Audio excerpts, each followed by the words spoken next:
This is Hockey Unfiltered with Todd Lewis. Oh, we are set to go. Looking forward to a busy couple of hours. There is so much happening in hockey, both National Hockey League, little Olympic hockey talk too, just to kind of put a bow on it and wrap most things up. Gold medal game is still tomorrow, but we'll kind of wrap things up on what we've seen over the last few days. Loaded show as well. Justin Tasch covers the New York Rangers for the New York Daily News. He will join us shortly. We'll get the latest on the Rangers, who's going to be in the lineup, who's going to be moved, and much more.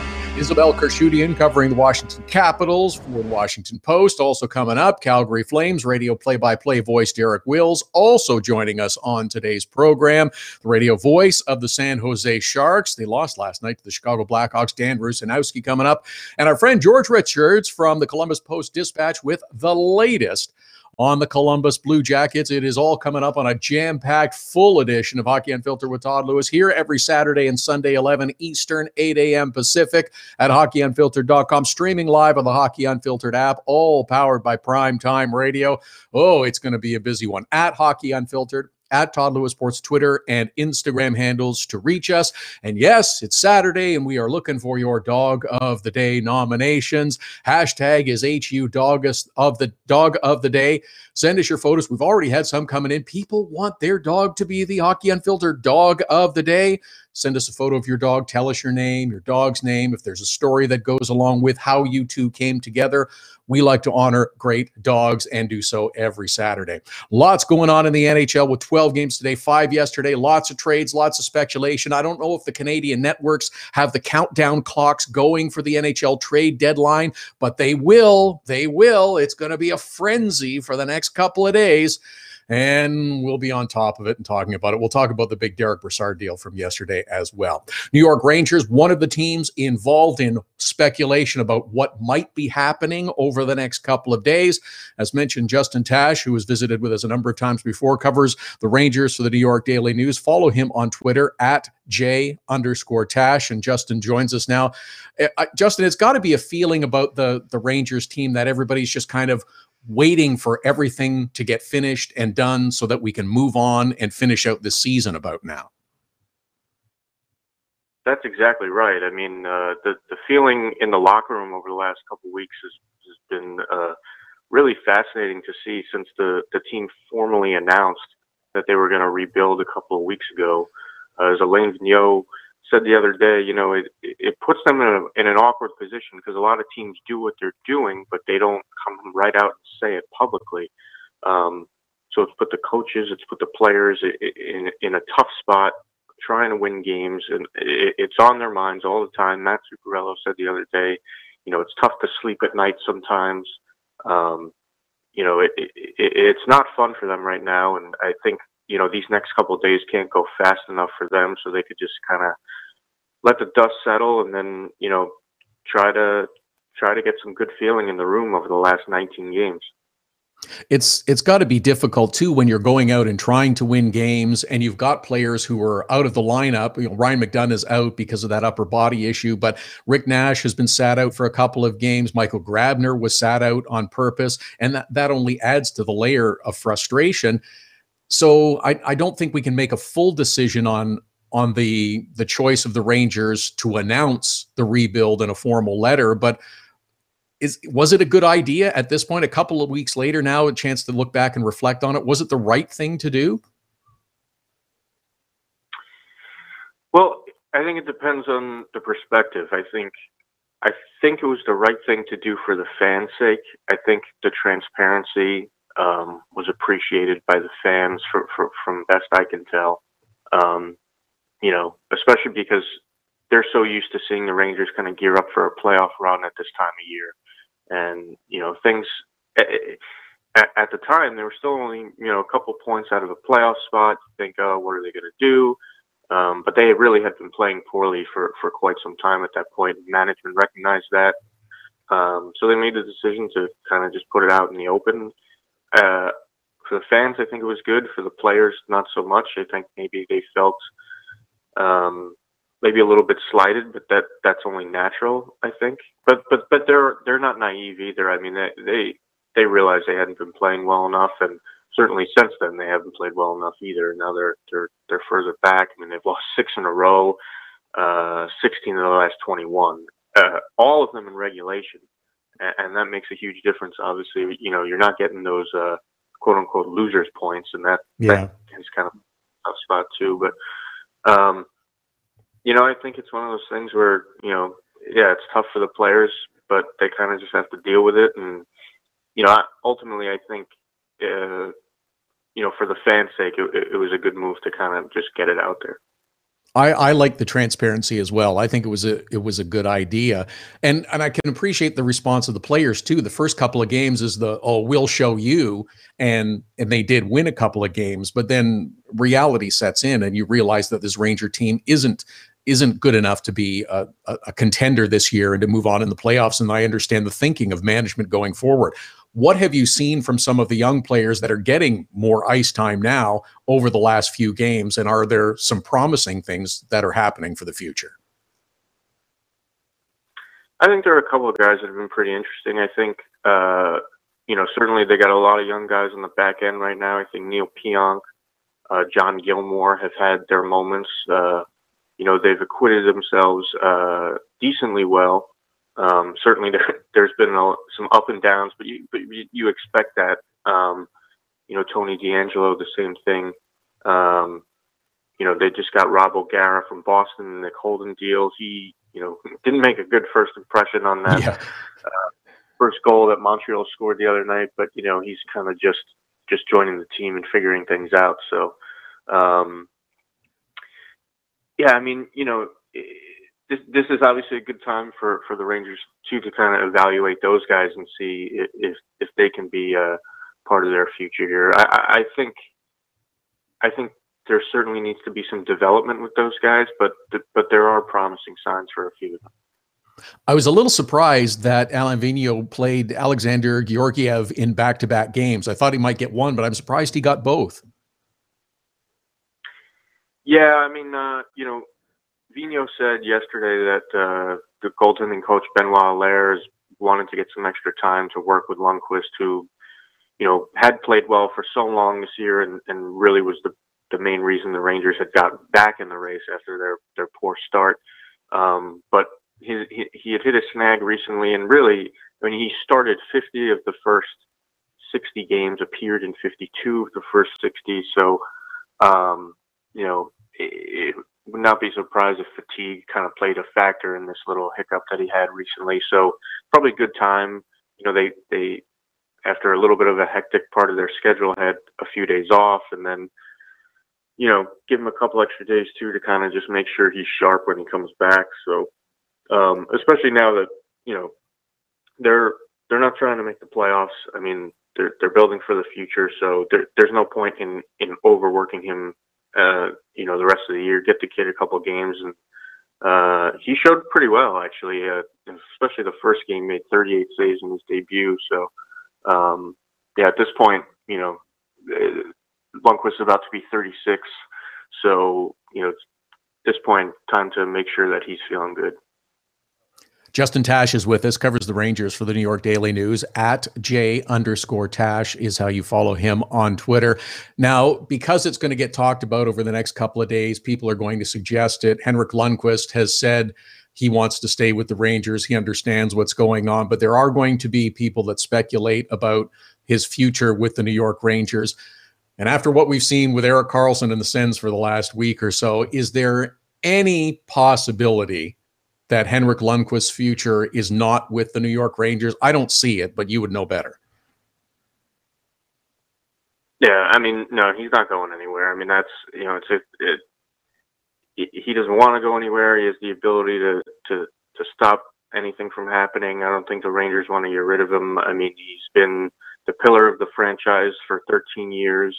You know, tomorrow night they're going to honor Jean Rattel, and you know, I don't think they want another situation where they're dealing him late, you know, dealing Lundqvist late in the career. You know, I think he's going to be a career Ranger, and you know, he's going to be through this no matter what happens. And you know, depending on what kind of players and assets they continue to bring in, I mean, I don't think the Rangers want this to be a multi-year transition phase. I think they're trying to kind of make this quick, as far as kind of getting back into contention. So it seems like their hope is that maybe they can get one more earnest chance at it, before it's all set and done for Lundqvist. And that, I think that's a real possibility, because it's not a strip it down to we're starting with only prospects and draft choices. There are still going to be some very good players that are in the prime of their careers or around the prime of their careers as they start the 18 and 19 season next year. Some of them that are on the roster currently aren't going to be there, but there's reason for optimism for the Rangers, I think. Yeah, I mean, certainly you look at some of the younger pieces. I mean, Pavel Buchnevich, Brady Shea should be some building blocks. I'm assuming Chris Kreider is still around. He just came back last night after missing almost 2 months with the blood clot. They have some decisions to make. There's restricted free agents, JT Miller, Kevin Hayes, Shea, Jimmy Vesey. Certainly they've got the 2 first-round picks from last year, Elias Anderson, Filipino. Still teenagers, are very excited about those 2 guys. So there are some promising young players. I don't think this has to be a kind of basement dwelling for a few years kind of thing. I think they can be competitive sooner than later. You mentioned it just briefly, and before I let you go, I want to ask you about the Jean Rattel ceremony tomorrow at Madison Square Garden. Long overdue for this Ranger. I know he was traded to Boston for the Phil Esposito deal, but long overdue to recognize Jean Rattel and his contributions for the Rangers. Absolutely. I mean, for a guy who went to the Hall of Fame in 1985, I think everyone kind of feels like this is long overdue. But, for fans who've been going to the Garden for a long time, tomorrow should be a special night, especially, at a time where currently things are kind of difficult, showing up there every night. So it'll be a special night. All the, other, Ranger legends that are around will be there.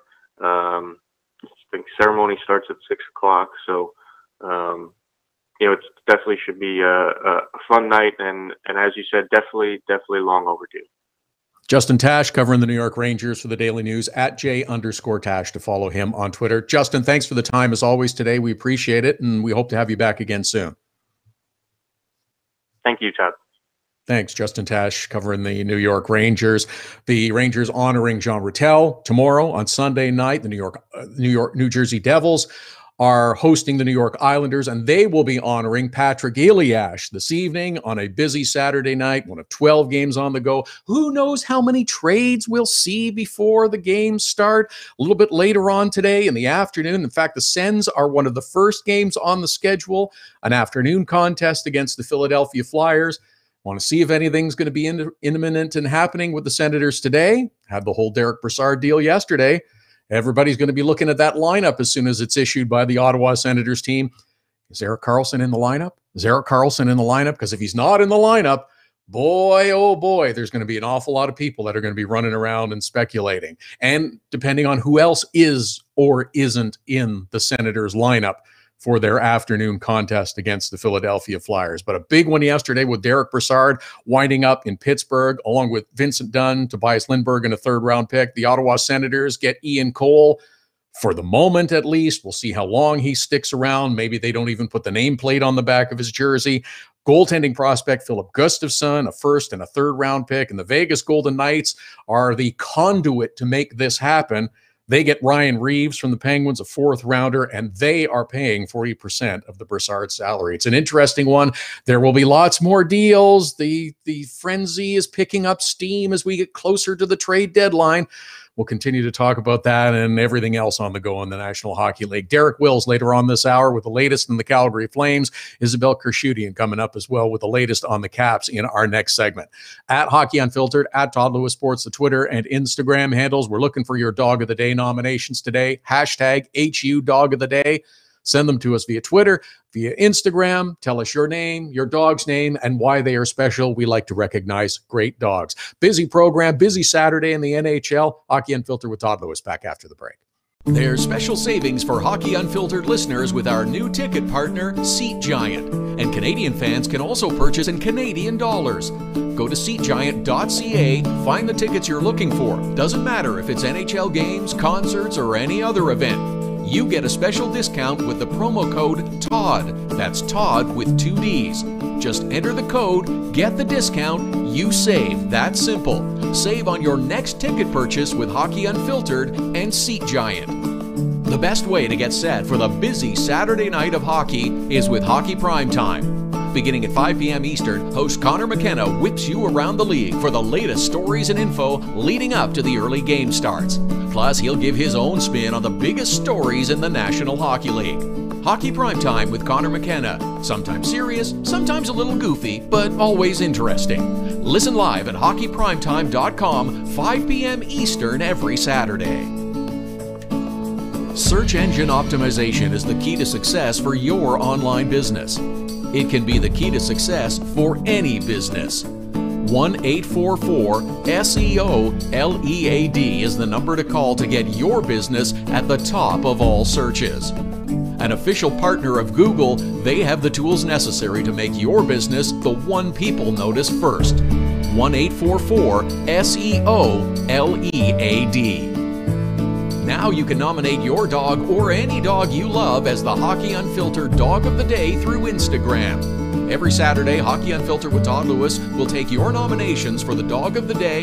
Use the hashtag #HUDogoftheDay. Send us a photo with the dog on Twitter or Instagram to nominate your dog. We choose a winner at the end of the show, and your dog will be recognized in the HU Dog of the Day gallery on our website and Facebook page. Hashtag #HUDogoftheDay. Creativity and innovation are the hallmarks of Nova Product Design.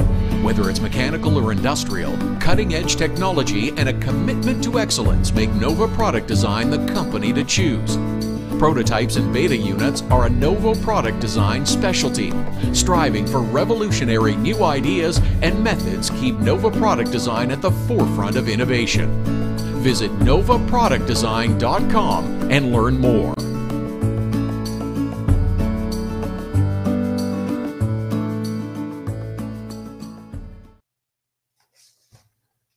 Hockey Unfiltered with Todd Lewis. This is the Saturday edition. We're here every Saturday and Sunday, 11 Eastern, 8 a.m. Pacific, at Hockey Unfiltered, at Todd Lewis Sports, Twitter and Instagram handles to follow us. Looking for your Dog of the Day nominations. We do it every Saturday. Send us your dog photos of you and your dog, your name, their dog's name. Tell us how you came together. We like good dog stories. We like to recognize great dogs, and we do it every Saturday. Use the hashtag HU Dog of the Day. Busy program with lots to get to today. George Richards will join us later on in the show. We'll get the latest on the Columbus Blue Jackets. Radio play-by-play voice of the San Jose Sharks, Dan Rusanowsky, will also be with us later on in the program. Derek Wills giving us the latest on the Calgary Flames, endeavoring to connect with Isabelle Khurshudyan to get the latest on the Washington Capitals. It is a busy Saturday in the National Hockey League, of course, as it usually is, and the Washington Capitals, one of 12 games on the schedule. With the Caps hosting the Buffalo Sabres, Philip Grubauer is going to be starting in goal. Philip Grubauer is going to be starting in goal. Interesting. That's good. Lots of good games, lots of trade discussions and activities. Oh, yeah. It's good. I like it. It's going to be a fun time. Another cautionary note, though, of the NHL trade deadline that comes up on Monday. Dozens of hockey experts and insiders are multiple phone chargers on the go. They'll be working nonstop almost through the weekend. The Canadian network TV programs start at 8 a.m. in the morning. The parade of nonstop. What are you hearing? What do you think? What's going to happen? All kinds of speculation and recaps will be taking place. Don't start to watch at 8 in the morning on Monday. It's too early, and nothing's going to happen that early. Give it a little bit later on. Now, again, don't read too much into everything that you see and hear. There's going to be a lot said. There's going to be a lot discussed, and some of it's going to play out, some of it's not. I listened to Nick Kypreos bellow on about the Islanders and how they got to fix the John Tavares situation. You got to do that before anything happens with Josh Bailey. This is the way it's going to be. 6 hours later, Bob McKenzie from TSN tweets out, yeah, deal in principle for Josh Bailey, and it was officially announced on Friday. So a lot of it is talk and a lot of it is speculation, and there will be teams that make moves. There's going to be a lot to watch and keep an eye on over the next little while. And they're playing games as well, like the Capitals hosting the Buffalo Sabres, a 7 p.m. Eastern start. As I mentioned, Philip Grubauer is going to get the start in this one. Isabelle Khurshudyan is back from lands far away, covering the team again from the Washington Post. Follow her on Twitter at @iKhurshudyan, and she joins us now. Isabelle, welcome back. And before we get too far into what the Caps have going on today, I got to ask you, because you were at the BB&T Center a couple of nights ago when the Florida Panthers had that emotional pregame ceremony before the Caps and Panthers played. I'm not sure how Roberto Luongo was able to focus and play goal after that, but I don't know if you can even put into words the emotion that was in the building that night. I mean, yeah, I was probably one of many people who were crying. It was certainly stirring and emotional and powerful and whatever other adjective you want to use. And I have no idea how the guy played. I mean, he was wiping away tears. I think he was just straight crying on the bench.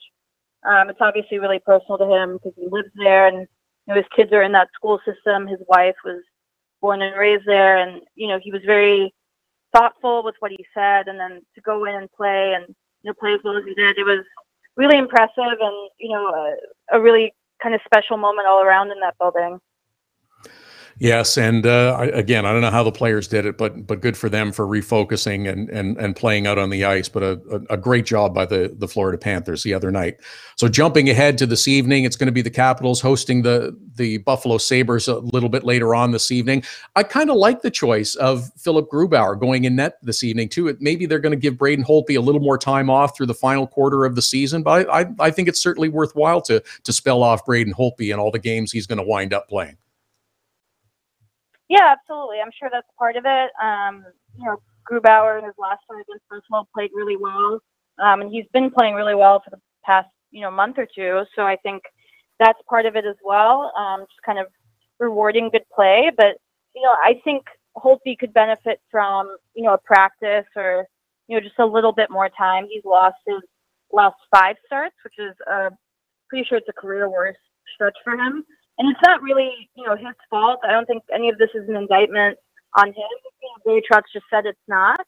But, I think just at the end of the day, just with how that defense is playing in front of him, I'm sure that plays a huge role in it. But I think he could benefit from just a little bit of a break and, just keeping it a little bit even with Grubauer playing well. Are we starting to see the young players on the Capitals defense maybe starting to feel the pressure a little bit, feel the effects of a long season a little bit? They've played really well so far this season, but is that maybe coming into part of the factor with the Caps? Yeah, I don't know if it's, pressure, but, certainly they probably see, management getting to older defensemen around them. But there's still competition for playing time. I don't know that either of these guys are going to push Christian Djouf out of the lineup, just because he's played pretty well and continues to do so. But, I think the Caps' kind of problems on defense goes beyond just 2 rookies being in there. I think it's, some on the forwards, but, some of it is even their more experienced guys haven't always played well. So I think there's just maybe pressure on that group as a whole because offensively the Caps are scoring enough goals, but I think since Jan 1, they've allowed something like 3.5 a game on average, which obviously is going to be a problem going forward. Yeah, nobody wants to see that many goals going in. Isabelle Khurshudyan covering the Washington Capitals for the Washington Post. You can follow her on Twitter at @iKhurshudyan. One of the positives recently for the Washington Capitals, though, has been the play of Andrei Burakovsky, who has started to show the kind of offensive production that the Caps have been looking for from him on a pretty regular basis over the last few games. Yeah, absolutely. And, he's kind of found it again, so to speak, which is good news for the Capitals because, I think going into the season, if we had said he wasn't going to produce for as long as he went without producing, I don't know if we thought this team would be in this position. That was a guy they were really supposed to kind of count on. So, now you think, okay, if he starts to get going, that's, in a way, kind of an addition to their forward core, because there were so many games where he just wasn't really a factor. And then the next guy is sort of, getting Jacob Verana off the schneid. He hasn't scored this calendar year. TJ Oshie's production is way down from, what it was. I think he's got fewer 5-on-5 goals than they need some of those forwards to get going. They're scoring enough goals. Other guys have kind of chipped in, but you can't lean on an Ovechkin goal every single night. So, guys, those three players who you kind of expect to be offensive producers, if they can start to kind of do their jobs, then, offensively, they're in good shape. It's just cleaning up some things defensively. Yeah, and that's, I guess, the thing with the Washington Capitals, that it's great that Alex Ovechkin's got 36, and I suspect now that some other players are closing in on him again, he'll go through another burst and be at 40 in no time, but nobody else on the team has even scored 20 goals. So that's almost going to be essential in the last 20 games, is to get other players scoring on a more regular basis. Yeah, absolutely. And I think, the big one that everybody thinks about is Oshie. He scored 33 last year and tied Ovechkin for the team lead. I don't think he's been quite the same since he suffered that concussion earlier in the year. I don't know that that's all of it, but, I think he's got 8 of his 11 or 12 goals on the power play. And, he's still working hard, and you can see that he's hustling, but it's just not, coming together for him. I think there's some moments where maybe he's passing up shots, or he just hasn't looked quite right all season. So I think that's a big one. If he can, find it again, or, get himself going down the stretch, that's going to make a huge difference to the team. I know we're still a ways away from the NHL postseason, but are we potentially, I didn't really think of this earlier in the year, but I am now more recently, are we lining up potentially for another Washington-Pittsburgh showdown in the playoffs? Yeah, I think Washington needs to worry about getting out of the first round. I don't think that's a given this year as it was maybe in years past. But yeah, if they get to the second round, it's going to be Pittsburgh again. It's going to be the same deal, I think. And, you have to, I know people complain about the playoff format, but those teams, so often play each other in the second round. But at the end of the day, you have to beat them at some point to, get to the Cup final. So, eventually, I think it would be fitting that if the Capitals were to ever get done, that, they'd have to kind of slay that dragon first. Yeah, it's just fun to think about and speculate. Isabelle Khurshudyan covering the Caps for the Washington Post, at @iKhurshudyan to follow her on Twitter. Thanks for this, Isabelle. Nice to have you back, and hopefully we can talk again soon. All right. Thanks for having me. Thanks, Isabelle Khurshudyan covering the Washington Capitals. Caps and Buffalo, one of 12 games on the Saturday schedule. It all kicks off with an early game with the Ottawa Senators playing host to the Philadelphia Flyers. It's a 2 p.m. Eastern start. We can tell you, apparently, according to Twitter, that Johnny Oduya is out of the lineup for the Ottawa Senators. And that just makes sense. With 2 days to the trade deadline, he's going to be a viable commodity. Apparently, Erik Karlsson is in the lineup, though, for the Sens. He will be playing in the game in the afternoon against the Philadelphia Flyers. A lot of talk about Erik Karlsson over the last week. A lot of talk. That's been a bunch of wild speculation, quite frankly. Derek Brassard, the deal got done, so now the frenzy and fever pitch picks up. Brassard goes to Pittsburgh. Pittsburgh also gets Vince Dunn, Toby Lindbergh, and a draft pick. Ian Cole goes to Ottawa. Philip Gustafson, goaltending prospect as well. The Vegas Golden Knights get Ryan Reeves and a pick, and also pay a bunch of salary for Derek Brassard. One of many moves that are going to be taking place over the next couple of days. A bit more on the Sens, the trades, and much more coming up. Also, the latest from the Calgary Flames by radio play-by-play voice Derek Wills. Dan Rusanowsky will join us to talk Sharks, and George Richards with the latest on the Columbus Blue Jackets as well. Saturday edition of Hockey Unfiltered with Todd Lewis. Back with more after the break. Hockey Unfiltered with Todd Lewis sends you to the biggest events at the best prices. This year, we've partnered with Seat Giant to give you special deals on tickets to NHL games, concerts, or other events. Simply go to SeatGiant.com, find the tickets you want. When you check out, use the promo code TODD for a special discount. That's promo code TODD for a special discount. Start saving with SeatGiant.com on your next purchase. Get your business started getting more leads. 1-844-SEO-LEAD. The number to call if you want more online leads for your business is 1-844-SEO-LEAD. Search engine optimization can be the difference between success and failure. It's no coincidence which businesses are listed first in Google searches. Call 1-844-SEO-LEAD.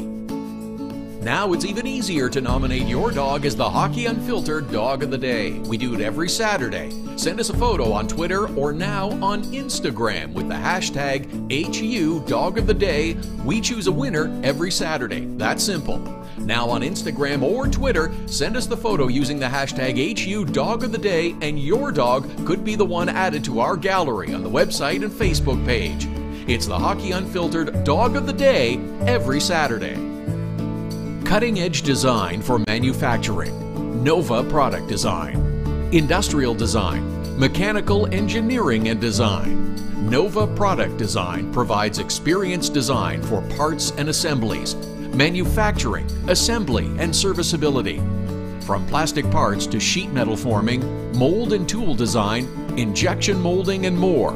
Nova Product Design. Visit novaproductdesign.com to learn more. So you had to get groceries, take your daughter to dance class, and a pipe burst in the kitchen. You missed Hockey Unfiltered with Todd Lewis.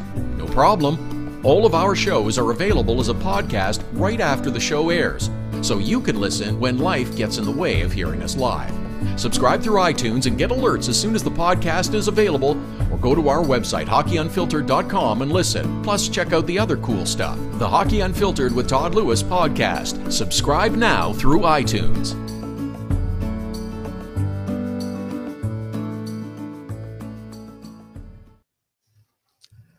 This is the Saturday edition of Hockey Unfiltered with Todd Lewis, here Saturdays and Sundays, 11 Eastern, 8 a.m. Pacific at hockeyunfiltered.com, streaming live on the Hockey Unfiltered app powered by Primetime Radio. Busy Saturday with 12 games in the National Hockey League. Later on in the program, Dan Rusanowsky will join us, the radio play-by-play voice of the San Jose Sharks. We'll get the latest on the Columbus Blue Jackets from George Richards. And also pleased to welcome back to the program the radio play-by-play voice of the Calgary Flames Radio Network. Flames getting set to host the Colorado Avalanche a little bit later today. Follow him on Twitter at fan960wills. Derek Wills joins us. And Derek, it is no real surprise to anyone, but it is something to watch, this playoff race out in the West. Teams getting in, teams picking up steam. It's going to be a real battle for the final quarter of the season. It certainly is, and it might go right down to the last day of the regular season, the way things are shaping up. It's funny. The Flames win a game, and they're in a playoff spot and don't play for a day, and they're back out before they play again. So it has been a lot of fun to watch, but I suggest pretty stressful for managers, coaches, and players as they try to find a way in. But you know, the Flames do have a couple of different ways in. Ideally, they finish in the top three in the Pacific Division, and really there's only two spots up for grabs. The Golden Knights are likely going to win the division. They've got a 14 or 12-point lead, but certainly the Sharks and Ducks are catchable.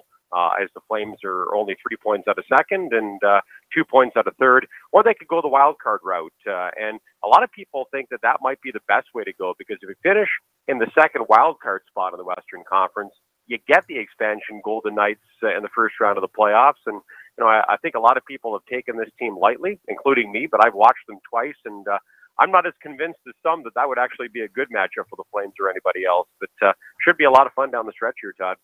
Yeah, and you're right. It's got to be mentally taxing for the players that you have one day off and it's like, oh, okay, we're looking good, and then wait a minute, I woke up yesterday, 24 hours ago, and things were looking great, but they look pretty different now. And you don't want to take any team lightly, whether it's Vegas or Colorado, who has really come on, and that's the Flames' opponent this evening. They have played a much better brand of hockey over the last little while, and they are a tough team to go up against. Yeah, and it's funny. You know, when you look at the biggest pleasant surprises in the NHL this season, Todd, obviously the Golden Knights are at the top of that list, but I would put the Avalanche second on that list. They were the worst team in the league last year by many different measures. And, you know, when I watched them play, it was almost hard to watch. It was embarrassing the way they played last season. I think that the coaching change right before the start of the season really got them off on the wrong foot. And you had some veteran players that didn't really seem to be buying in to what Jared Bednar was selling. And, they made major changes there. And it's strange to say, but I think they've been a better team without Matt Duchene than they were with him. Maybe just because that drama finally came to an end. But you're right, the Avalanche, when you look at teams from last season compared to this season, by far the most improved team in the National Hockey League. And they're fast. And that's the one thing the Flames will have to try to deal with when they meet this afternoon at Scotiabank Saddledome, that avalanche speed. And they're a much different team with Nathan MacKinnon than without him. McKinnon's had an outstanding season. He's already established new career highs for goals, assists, and points, and he kind of drives their offense. So it's going to be fun to watch him go head-to-head with one of the other league's leading scorers in Johnny Gaudreau today. I was just looking at the stats again, and I'm puzzled to see that Johnny Gaudreau only has 20 goals. I mean, not that 20 goals is a bad season, but he just seems to always have the puck on his stick and always have a scoring chance. And he's having another good season along with his line mates, but I'm surprised that he doesn't have more than 20 goals. Well, he is a pass-first guy for sure. And sure. Right now, second NHL in assists behind only the Flyers' Jacob Voracek. He's got 53 assists to go with those 20 goals. And if there's one weakness in Johnny Gaudreau's game, it's his shot. And a lot of people like to compare Gaudreau to Patrick Kane. And for me, the biggest difference between the two guys is Kane has a lethal shot, and Gaudreau doesn't.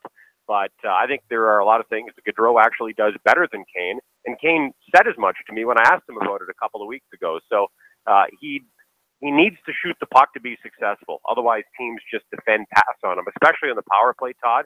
Doesn't have a great shot, but needs to use it because it opens things up to make plays elsewhere. But, 20 goals for him is still an accomplishment. He's had a fantastic season, only 7 behind the league leader in points in Nikita Kucherov of the Lightning. And that Art Ross race is going to be fun to watch down the stretch as well. Yeah, it sure is. That's a great point. Derek Wills, radio play-by-play voice for the Calgary Flames radio network, at Fan960 Wills is how you follow him on Twitter. Flames getting set to host the Colorado Avalanche. Okay, the question everybody has about the Flames is, what about their goaltending, the situation with Mike Smith? He was injured. Then it was thought, okay, it's not going to be too serious. He's going to miss a bit of time. I think he's missed a little more time than everybody wants him to. Give us the latest word on Mike Smith. It's funny, Todd. During the course of a season, you need to get some luck.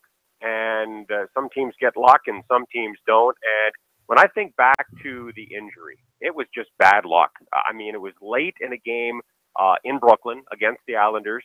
The Flames were up by a goal in the game, had a chance to take a 2-goal lead with an empty netter and missed. So then the Islanders still have life, come back the other way, and with 1.1 seconds left in the game, John Tavares gets a scoring chance. Mike Smith makes the save and injures himself with a little bit more than 1 second left in that game. So if the Flames score an empty netter, the Islanders probably don't get that chance. And what are the chances that making what was a fairly routine save, Smith gets injured? But he did, and he's missed 6 games since then. They just literally minutes ago finally put him on IR. So the story we got a couple of days after that injury was it wasn't as bad as they thought. They did an MRI, and there wasn't as much damage as they thought. We thought it was a groin injury. The team has been adamant that it's not a groin injury, so I'm not sure what else it could be. I suppose it could be a knee, but he's only skated a handful of times, Todd, and I'm told those sessions did not go well. He traveled with the team on the last 2-game road trip, didn't skate during that trip. They wanted to give him a few days off just to see if he could heal up a little bit, but then the team puts him on injured reserve this morning. Now, that could just be a move to give them a little bit of flexibility going into the trade deadline on Monday. I'm not sure what the idea of that is, but I don't think he's going to be back anytime soon. Now, I'll put it this way. I think Mike Smith is probably more week to week than day to day, and for the Flames' sake, I hope I'm wrong because he's been their most valuable player this season. But if he's going to be out long-term, Todd, I think Brad Treleving's probably going to have to look for another goaltender. David Riddick was really good as the backup, but has struggled in 3 of his 5 starts since Smith got injured. John Gillies made his first start of the season and the second of his NHL career in a win over the Coyotes a couple of nights ago. But, boy, in this playoff race, it's going to be tough down the stretch with two rookie goaltenders. So we'll see what Smith's status is. We get an update today, and depending on that, what the Flames decide to do here.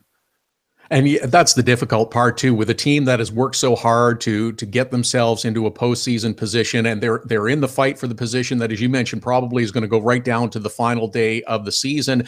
Maybe you have to expect something from Brad Treliving, kind of along the lines that we got from Ron Hextall of the Philadelphia Flyers when they had goaltending issues. He made a move that wasn't too outrageous, but got them some stable goaltending help. And you're right, Rittich and Gillies, they're okay, but they don't have the kind of experience that you want in a playoff run. No, and I don't think you can count on one of those guys being Matt Murray. And a few fans have brought example up saying, well, what about Matt Murray? Well, I think he's a really unique example of what a young goaltender can do in winning back-to-back Stanley Cups. And with all due respect to David Rittich and John Gillies, I don't think they're Matt Murray, and I don't think they have the same team in front of them that Matt Murray did the last couple of years. So it is going to be interesting to see what Brad Treliving does here. I'll say this, Todd. The GM is frustrated. He's frustrated with the way his team has played, especially of late. He's frustrated with all of the ups and downs and the inconsistencies that this team has shown this season. And I think he's really trying to decide what to do here. And not that he's going to make a knee-jerk reaction based on what happens in today's game against the Avalanche, which is a big one for the Flames. But the general manager said, listen, I need the players to point me in one direction or the other. You know, if they're all in, I'm going to try to help them. If they're not, I'm not going to, risk the future to try to help them in the present. So today's game could really decide what direction the Flames go in leading up to the trade deadline on Monday. I do think they'd like to add a top six winger, preferably a right-handed shot that can help them score some more goals, because when you look at the advanced stats, Todd, the Flames shooting percentages are really, really good. They're top six in the league in all the major shooting percentage stats. So the one thing they don't have is really a legitimate sniper. So we'll try to find one of those maybe. Way to promote the tune-in factor with today's game could be the decider for the general manager as how to go. Some good news for the Flames too is that they did get Troy Brouwer back from injury, and he always seems to up his game at this time of the year. Yeah, and they need him to. They really do, and he's been an important part of their penalty kill. He was being used in the power play before he was injured, but the Flames, after struggling for months, after Christopher Stieg was injured, to find a first-unit power play that worked, to finally have. They've got 8 power play goals in their last 7 games after getting away from the 1-3-1 with 4 forwards and 1 defenseman and going back to the traditional 3-forward, 2 defenseman look. And the first power play has been dangerous. So they've got Matthew Tkachuk as their net front guy. They've got Johnny Gaudreau on one flank. Sean Monahan kind of moves around from the slot to the other flank. And then on the points, they've got 2 guys who can shoot it. And Mark Giordano on the left point and Dougie Hamilton on the right point. And for me, Tkachuk and Hamilton have made a huge difference to that first power play unit.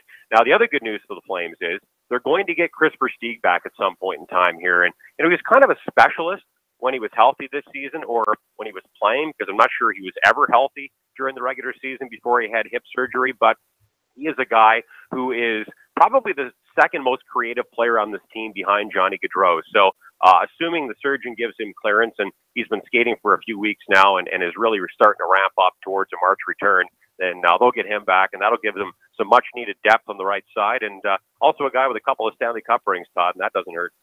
Sure doesn't. It's Derek Wills, radio play-by-play voice in the Calgary Flames Network, at Fan960Wills to follow him on Twitter. Thanks for this as always, Derek. Enjoyed it, and have a great game today. We'll talk again soon. Sounds good. Thanks, Todd. Appreciate it. Derek Wills covering the Calgary Flames radio play-by-play voice. Flames and the Colorado Avalanche a little bit later on. Interesting that Mike Smith goes on IR. How does that impact Brad Treliving? Going to be interesting, as Derek said. Good way to promote the game. Hey, today's game could be the decider in terms of pushing the general manager in one way or the other. It's a 4 p.m. Eastern time start. The early game Ottawa Senators, Philadelphia Flyers. Erik Karlsson will be in the lineup. Johnny Oduya will not be in the lineup. He's going to be a healthy scratch, so you got to figure that he is going to be moved at some point before 3 p.m. Eastern time on Monday. The Sens could be one of the busiest teams over the next couple of days. Talk a little bit more about the Ottawa Senators. What else is going on in the league? Dan Rusanowsky with the latest on the San Jose Sharks coming up. George Richards from the Columbus Post-Dispatch will talk Blue Jackets with us. At Hockey Unfiltered, at Todd Lewis Sports, Twitter and Instagram handles to follow us. Lots to get into. Hockey Unfiltered with Todd Lewis, back after the break. The best way to get set for the busy Saturday night of hockey is with Hockey Primetime. Beginning at 5 p.m. Eastern, host Connor McKenna whips you around the league for the latest stories and info leading up to the early game starts. Plus, he'll give his own spin on the biggest stories in the National Hockey League. Hockey Primetime with Connor McKenna. Sometimes serious, sometimes a little goofy, but always interesting. Listen live at hockeyprimetime.com, 5 p.m. Eastern every Saturday. Creativity and innovation are the hallmarks of Nova Product Design. Whether it's mechanical or industrial, cutting-edge technology and a commitment to excellence make Nova Product Design the company to choose. Prototypes and beta units are a Nova Product Design specialty. Striving for revolutionary new ideas and methods keep Nova Product Design at the forefront of innovation. Visit novaproductdesign.com and learn more. Hockey Unfiltered with Todd Lewis sends you to the biggest events at the best prices. This year, we've partnered with Seat Giant to give you special deals on tickets to NHL games, concerts, or other events. Simply go to SeatGiant.com, find the tickets you want. When you check out, use the promo code TODD for a special discount. That's promo code TODD for a special discount. Start saving with SeatGiant.com on your next purchase. Being on the World Wide Web is great. Being found is the tricky part. 1-844-SEO-LEAD. Search engine optimization is the only way your business can get a leg up on the competition. 1-844-SEO-LEAD. For the necessary tools to make your business stand out in a crowded marketplace, 1-844-SEO-LEAD. Now it's even easier to nominate your dog as the Hockey Unfiltered Dog of the Day. We do it every Saturday. Send us a photo on Twitter or now on Instagram with the hashtag HU Dog of the Day. We choose a winner every Saturday. That's simple. Now on Instagram or Twitter, send us the photo using the hashtag HU Dog of the Day, and your dog could be the one added to our gallery on the website and Facebook page. It's the Hockey Unfiltered Dog of the Day every Saturday.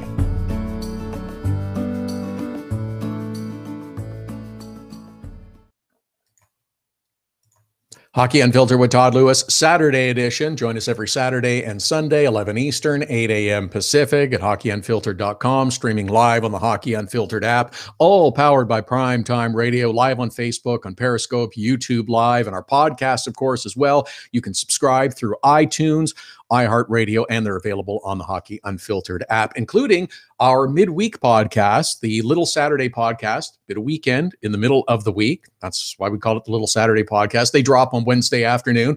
Just a chance to keep the hockey conversation going midweek.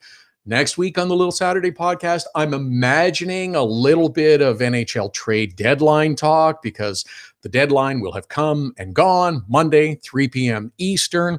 What's going to happen between now and then? Oh, undoubtedly, there will be more moves. There have been some interesting ones so far. A little bit of defensive help for the Boston Bruins. Rangers have been sitting players out of the lineup because the trades are going to happen. They don't want to risk their assets. Rick Nash will be on the move at some point before the trade deadline. Where he goes, we'll have to wait and see. Ottawa Senators made the big deal on Friday. It was a three-way involving the Vegas Golden Knights, the Sens, and the Pittsburgh Penguins. The Pens get Derek Brassard, Vincent Dunn, Tobias Lindbergh, and a third-round pick. Ian Cole goes to Ottawa, probably for the time being. They get goaltending prospect Philip Gustafsson and a couple of draft picks. Ryan Reeves makes his way to Vegas. I wouldn't be signing a lease or buying anything, Ryan. He's an unrestricted free agent at the end of this year. Vegas also gets a fourth rounder, and for that, they pay 40% of Derek Brassard's salary. Who does Sens dress in their game Saturday against Philadelphia? Well, Erik Karlsson is going to play. Johnny Oduya is not going to play. Have to protect the asset. Who else is going to be on the move? Mike Hoffman's name has been mentioned. Stone, Pajot, Ian Cole, as mentioned, just acquired. I'm not. Will he play a game before he gets flipped for something else? I don't know. These kind of questions will all get answered in the next little while. But a lot is being made about how could the Sens do this. They were just a goal away from the Stanley Cup last year. If not for that goal that went against them in the overtime game, they could have been playing for the Stanley Cup. And then this year, oh, it's all gone so horribly wrong. But you know what? The Sens had an awful lot of probably what Vegas has this year. They have that unbelievable bit of magic that all just seems to come together. All the results, all the overachieving, every break has gone their way. I mean, last year in Ottawa, it was a Lifetime TV movie. Nicola Anderson's cancer diagnosis. Craig Anderson leaves the team to be with her. He comes back to that incredible game in Edmonton. Clark MacArthur and his concussion issues. Comes back, has an unbelievable performance in the playoffs. They get a new coach that comes in with a real disciplined and structured system, and every player buys in. And that kind of juju just doesn't happen all the time, and it can't go on forever. It's magic. It's a fairy tale, but at some point the clock strikes midnight, and it did for the Ottawa Senators. Were they as good as what they accomplished last year? No. But the sum of all their parts added up to a magical season. It didn't happen this year. Are they a terrible near the bottom of the Eastern Conference team? Probably not. Probably, again, like last year in reverse, they're not as bad as they are. Momentum, adrenaline, it all does amazing things, and that worked for the Senators last year. But being realistic, they see it, they're not good enough, and they're right.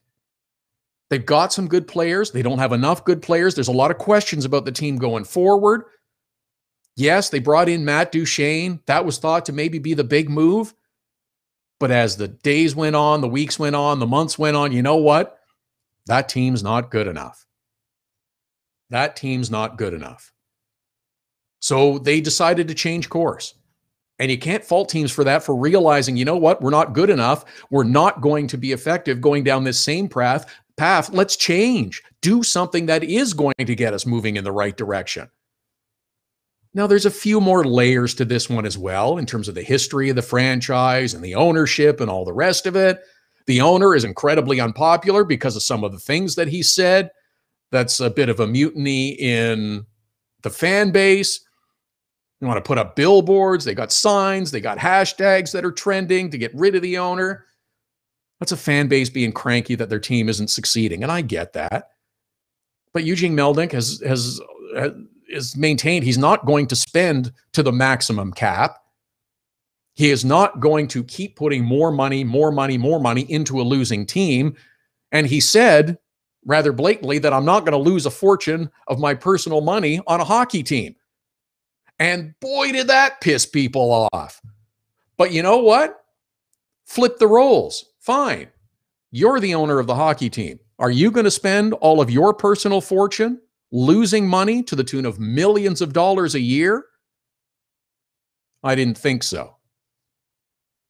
Change places. Fine. You're the one writing the check, and you're going to lose millions of dollars. Hard to get really upset about someone for saying, you know, maybe we want to slow that flow down a little bit. City of Ottawa has kind of a living in a bubble mentality, I think. They believe that they're something different than the way the rest of the country and the rest of the hockey world perceives them. Toronto gets all the attention. It's a bigger city, but it's not even the capital of Canada. The team has a building out in the middle of nowhere that they've had trouble getting fans to since they awarded them the franchise. They had to pay for their own exit ramp off the highway to a building that they put in the wrong spot. Now, yes, they do have some agreement that they're going to proceed with discussions about the possibility of them building a new building in a better location closer to downtown that would be more fan-friendly. But you know what? That building's 5 years away. 3 years to build. You're negotiating with the government, which does nothing quickly. You got to be at least a year longer in negotiations because they've been going on for a year already. Then you have to do all the environmental assessments and hearings, and that's going to take you a while longer. So it's 5 years before you're getting a new building. There's your reality check. But yeah, there's going to be some changes in Ottawa. Erik Karlsson is playing today. Does that mean he's not getting traded before Monday at 3 p.m. Eastern, the end of the trade deadline? I don't think it means it for sure 100% can't change, but I'd say that it's highly unlikely. There have been many over the last few days trying to make the case that the Ottawa Senators absolutely must trade Erik Karlsson before the trade deadline. Ooh, I don't think so. I don't think so. I think if you have time to make a decision, then you use it to your advantage. The big argument being, well, if teams are going to pay a boatload in terms of picks and prospects, they want him for 2 Stanley Cup runs or 2 potential Stanley Cup runs this year and next year before his contract runs out. Who says they can't re-sign him to a longer-term contract? Who says the Senators can't sign him to an 8-year contract that no one else can and then trade him? Those are the other options that need to be considered and haven't been as yet. Everyone becomes so focused on the deadline. It's 3 p.m. Monday. Something has to happen before then. If you're going to get the maximum return from a team that's going to give lots of picks, lots of prospects, you have to get the maximum return, and it has to be before 3 p.m. Monday. I don't necessarily believe that. This again goes back to what we talked about a little bit earlier. A lot of what you will hear over the next couple of days is speculation, innuendo, a little tidbit of information, and then an attempting to play the role of the Long Island medium and understand what that little tidbit of information means. Maybe it does mean that Erik Karlsson will get traded before Monday at 3 p.m. I'd go the other way and say it's more likely he stays in Ottawa. Do I see him in Ottawa long-term? Probably not. But I said that a couple weeks ago.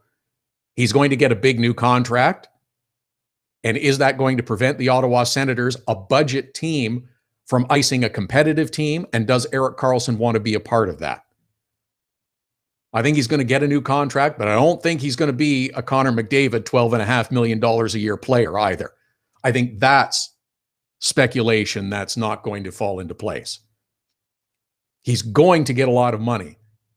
He is an extremely talented player, but there's also a lot of questions. He had another significant surgery, and he hasn't been the player this year that he was last year. And that was part of the magic of the Sens last year, that Erik Karlsson on one leg was able to do incredible things.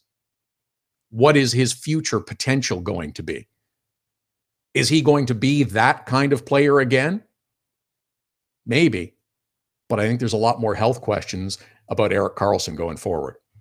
At Hockey Unfiltered, at Todd Lewis Sports, the Twitter and Instagram handles, looking for your Dog of the Day nominations. Hashtag is HU Dog of the Day. Lots to get into on the 12-game schedule. Some post-Olympic hockey thoughts as well also coming up.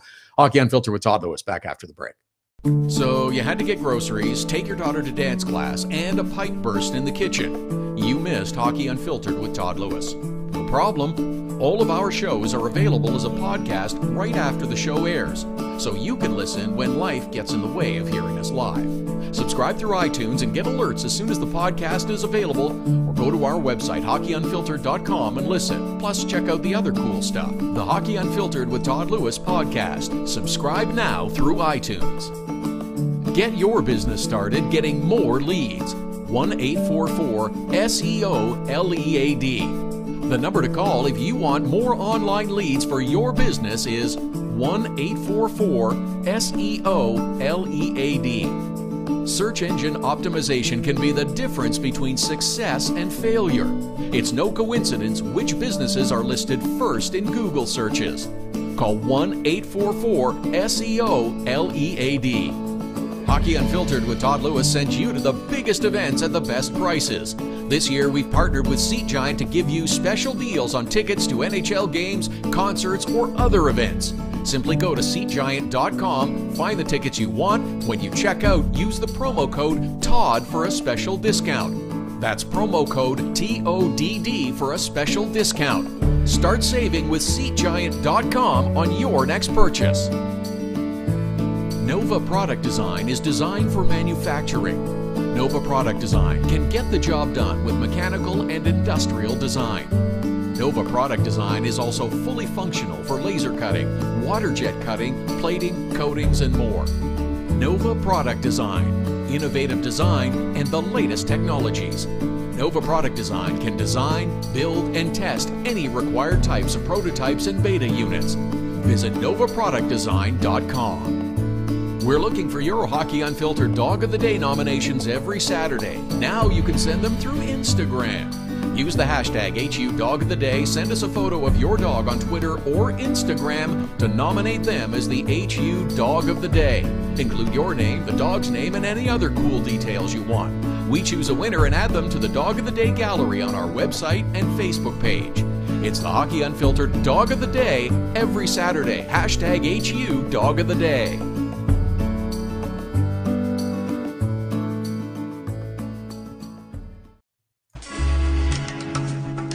This is Hockey Unfiltered with Todd Lewis. Hour number 2 of the Saturday program straight ahead. It's going to be busy. 12 games Saturday. Another half dozen on Sunday. Trade deadline coming up on Monday. 5 games on Monday's schedule as well. Usually they try to knock that down to as few as possible. It'd be nice if it was a complete off day on Monday, don't you think? We could just have like all day trade talk and discussion. Right to the deadline, 3 o'clock. Then you can have big wrap-up shows and everybody catch their breath and allow the players to get to their new teams. I think that'd be good. I think that would be good. A good one-day off day. Monday's usually a pretty quiet day anyway. It's unusual that there's 5 games on trade deadline day. I think it'd be good. I think it'd be good if there were no games scheduled that day and all the general managers could just focus on what they're doing on their team. I'd be in favor of that. A busy hour ahead. Dan Rusanowsky, radio play-by-play voice of the San Jose Sharks, will join us, get the latest on the Sharks as they continue their road trip. Dropped a couple of games back-to-back. George Richards also coming up this hour with the latest on the Columbus Blue Jackets. Blue Jackets in action on Saturday night. Blue Jackets are hosting the Hawks. Yeah, Columbus could stand to win a few games. Well, so could a lot of teams. At Hockey Unfiltered, at Todd Lewis Sports, Twitter and Instagram handles. We're live at hockeyunfiltered.com and on the Hockey Unfiltered app powered by Primetime Radio every Saturday and Sunday, 11 Eastern, 8 a.m. Pacific. Saturday, of course, means it's Dog of the Day. Hashtag is HU Dog of the Day. Tweet us or send us via Instagram photos of you and your dog. Tell us your name, your dog's name, and why your dog is a great dog. We like to recognize special dogs and do it every Saturday with the hashtag HU Dog of the Day. We pick a winner at the end of the program, at the end of this hour, and recognize that dog on our website and up on our Facebook page as well. Not a lot of action in the National Hockey League on Friday night with 5 games. Minnesota taking on the New York Rangers. Bruce Boudreau is a genius. Michael Granlund is struggling. So Bruce Boudreau says, I think maybe I'll put him up on the line with Eric Stahl. He's having a sensational year. Give that a try for a period or so, see what happens. Well, looky. Both of them have 2-goal, 2-assist nights, and the Minnesota Wild win again. They win all 3 of their games in the New York, New Jersey area. Rangers, they move Michael Grabner. Rick Nash sat out again. Interesting that Alexander Georgiev went in back-to-back games. He lost in Montreal, lost against the Minnesota Wild, made some good saves, still needs a little bit of work, though. Pittsburgh Penguins made the big deal for Derek Brassard. They put a beat down on the Carolina Hurricanes, who might be starting to show cracks under the pressure. Some suggesting they are in the hunt for the playoffs, but I got off that bandwagon a while ago. They have just disappointed me too many times, and I'm not back being a believer yet. After losing a few games, Cam Ward blew his stack in the game last night. He absolutely exploded. Pens make it 6-1 with about 8 minutes or so left in the third period. Evgeny Malkin poked the puck in, and Cam Ward blew up. He wound up and gave it the full Paul Bunyan treatment with his hockey stick against the post and sent the shrapnel flying into Jeff Skinner, who was behind the net. The Canes coughed up the puck. They're behind their net. It wound up in the net. And after he had exploded the goal stick against the net, he flung the handle down to the other end of the ice, earned himself a 10-minute misconduct for that. I'm about done with players doing that, by the way. I get, you're in the game, you're intense, it's full of adrenaline, but this breaking sticks across the goalpost, that's got to stop. Give him a 2-minute penalty for unsportsmanlike conduct, and I think that'll put an end to it. Winnipeg Jets showed up in St. Louis in some of the absolute worst-looking suits you can imagine. Think of the worst-looking suit you can come up with, multiply it by 50, and that's what the Winnipeg Jets were wearing when they showed up to their game. It was an idea from Dustin Byfuglien, apparently. They're heading out on the road for the first time in weeks, so he thought, let's get some fun going. Let's have the guys show up in bad suits. Bad suits, nice win. Winnipeg 4-0 over the Blues. Ugh. Hawks defeated the San Jose Sharks 3-1. That's back-to-back wins for the Hawks, back-to-back losses for the San Jose Sharks. Vegas Golden Knights, who were involved with the three-way with the Pittsburgh Penguins and the Ottawa Senators, they get Ryan Reeves, they get a draft choice, and they will pay 40% of Derek Brassard's salary. They rolled up a big one on the Vancouver Canucks. 6-3 is the final. William Karlsson, 2 more goals. He's up to 33 on the season. Pretty amazing. Canucks did not get some good goaltending from Anders Nielsen. Oh, let's see some Thatcher Demko in Vancouver before long. Great line from Thomas Vanek, too, who said, I'd be open to signing a 1-year deal with the Vancouver Canucks to play with the Sedins again, but they won't tell me whether they're coming back either. We'll wait and see. Now, the NHL is not the only hockey that's been played over the last little while, of course. It's been the Olympics on both the men's and the women's side, and I figured going in there'd be some interesting and kind of compelling stories that would evolve out of the games as it moved along, but I didn't really grab hold of it too much. Didn't really take for me. My viewing was only sampling it, bits and pieces of the games, and as it got down to the end of both tournaments, I know the gold medal game continues on Sunday, but I don't know. I didn't think it was that compelling. As I expected, the women's tournament came down to Canada and the U.S. and the two teams playing again. Another close game, really terrific. U.S. comes back from a 2-1 deficit, send the game into overtime. That doesn't decide it. They go to a shootout. USA captures gold. Now, some people are belly aching about whether you should have shootouts or not. Yeah, okay, that's a separate argument and stuff. But you know what? That was a compelling game between the women's team and in the women's hockey in Canada and the US. This was the best game I have seen. Playing for your country doesn't disappoint.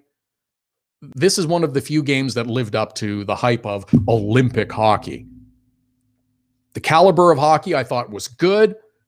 The adrenaline was clearly going for both fan bases. Thought it was great when you saw shots of the benches during the game because neither team was sitting down. Players were standing for almost the entire game on the benches. They were into it. That's how important it was, and it was great to watch. And as I watched this game on NBC, I'm listening to Kenny Albert doing the play-by-play. He's terrific, gave a really good call. And I'm listening to AJ Malesko as the analyst, and I'm thinking, she's really good. There's some good information and good insight coming from AJ Malesko. And frankly, I thought they didn't need Pierre Maguire. I get it. He's your guy. You like the inside the glass thing. There's always going to be the Maguire haters. That's not personal. I understand that Pierre Maguire is what he is. I just didn't think he was necessary for this game. And as I'm watching this game go along, I'm thinking, AJ Malesko's terrific. And I wrote a note down to myself to talk about this, thinking, you know what? NBCSN should give her an opportunity to call some NHL games because I think she'd be really good at it. And then I'm watching the game, And not only do I think it, but then Kenny Albert reads the announcement that says, yes, AJ Malesko is going to be working an NHL game for NBCSN coming up on March the 6th. It's the Red Wings and the Bruins game. I think it's fantastic. She's smart, knowledgeable, knows the game, gold medal winner for Team USA, Harvard educated, led her team to a national championship. She provides good, really thoughtful insight into what's happening out on the ice. Not just got to get pucks in deep, got to be more physical. I think she's really good, and I'm excited to see her work that game with NBCSN coming up on March the 6th. Now, afterwards, of course, there's the big enthusiastic Team USA celebration, and I understand that. It's great. And during the medal ceremony, there's a bit of a fuss over Canadian player Jocelyn Larocque, who takes off her silver medal after it was put around her neck. Apparently, she was also told by a IIHF official as she exited the ice, no, you don't do that. That goes on. You have to wear that. And she was seen wearing it later on. She didn't toss it into the crowd like Swedish junior player Lars Andersson did at the World Junior Tournament in January. So there's not the big giant outcry the same way that, he was disrespectful. Here's the difference, and here's what we talked about after the World Juniors. He was 19 years old. He's a teenager. Jocelyn Larocque is 10 years older. It's a more mature way of showing your frustration and dissatisfaction with coming home with a silver medal. Winning a silver medal is sensational. It doesn't feel like you've won a silver medal because you've lost the game. And I can appreciate the player's frustration. But on the men's side, we had less than the best hockey. No NHL players. Team USA, Team Canada thrown together, hoping for the best. US gets bumped out.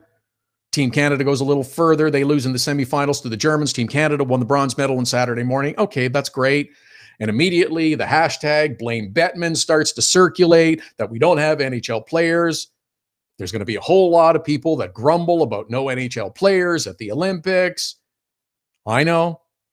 Gary Bettman said on a conference this past week that the Olympics is a big disruption. I don't know if we want to go to China in 2022. I'd be willing to wager, though, we'll have NHL players back at the Olympics again in the not too distant future. Hear me out. Midway through the tournament, TV ratings are down. Empty seats in the buildings. No surprise, the best hockey that's being played is in NHL arenas. It's not at the Olympics. If you got the best players, you got the best hockey. And if you control where they go, you've got the power, and sometimes you have to show it. Same thing for you or anyone else. If you're at your job, if you're legitimately not being appreciated, not getting credit for what you bring to the table. I've told people this, and I'll say it again. The best thing you can do, go on vacation for a week or two. Don't do everything that needs to be done while you're gone, or jump in on a call from your holiday, or answer an email. Nope, say I'm away this week. You have a good time and look after it. It is a great way to make people realize how valuable you are. And that's what the NHL did here. TV ratings down. Interest in Olympic hockey down. Organizers not thrilled. Neither are the TV broadcasters. So 4 years from now, I bet the IOC and the IIHF are going to want the best players in the world back. Just like they were anxious to get them there in 1998, I bet they're anxious to get them back. Players have made it pretty clear they want to go. They want the opportunity to play for their country and play at the Olympics. Yeah, sure, World Cup is fine. But it does not have the gravitas, does not have the prestige of the Olympics. This is, again, here's the comparison I've made before. The Olympics, that's the Academy Awards. That's the Oscars. World Cup, that's the Arkansas Film Festival. So after the IOC checks their bank account and talks with the networks, gets the final TV numbers and sees that they're down, Pyeongchang doesn't measure up to previous years, they're going to be much more likely to give the NHL a more palatable deal to have their players participate in the Olympics. And the players are going to want that opportunity too. It's going to have to be negotiated. It's going to have to be discussed and agreed upon, and it's going to be in the CBA. as it was previously. Sorry for mentioning CBA. But it's going to come at a price. Last year, remember when the decision was being made, whether or not they were going to have players at the Olympics, players wanted to go. They were spouting off about it. Yeah, we want to go. Sure, the league said, we'll go. But we want to have you agree to a World Cup, an International Ryder Cup style tournament. We want to have labor stability, that there will not be a reopener on the CBA. If you can agree to some of these things, we can agree to go to the Olympics. Never got to the discussion stage. So it'll happen, but there will be a price to be paid. Not by the National Hockey League, because they're giving up a lot shutting down their league for a couple of weeks. But they'll make it work. Oh, there's going to be some grumbling. But they'll have the best players back at some point soon. At Hockey Unfiltered, at Todd Lewis Sports, our Twitter handles. Coming up on the program, George Richards with the latest on the Columbus Blue Jackets. Dan Rusanowsky will join us in moments to talk San Jose Sharks. They've dropped back-to-back games, looking to bounce back in a couple of days against the Minnesota Wild. Hockey Unfiltered with Todd Lewis, back after the break. Hockey Unfiltered with Todd Lewis sends you to the biggest events at the best prices. This year, we partnered with Seat Giant to give you special deals on tickets to NHL games, concerts, or other events.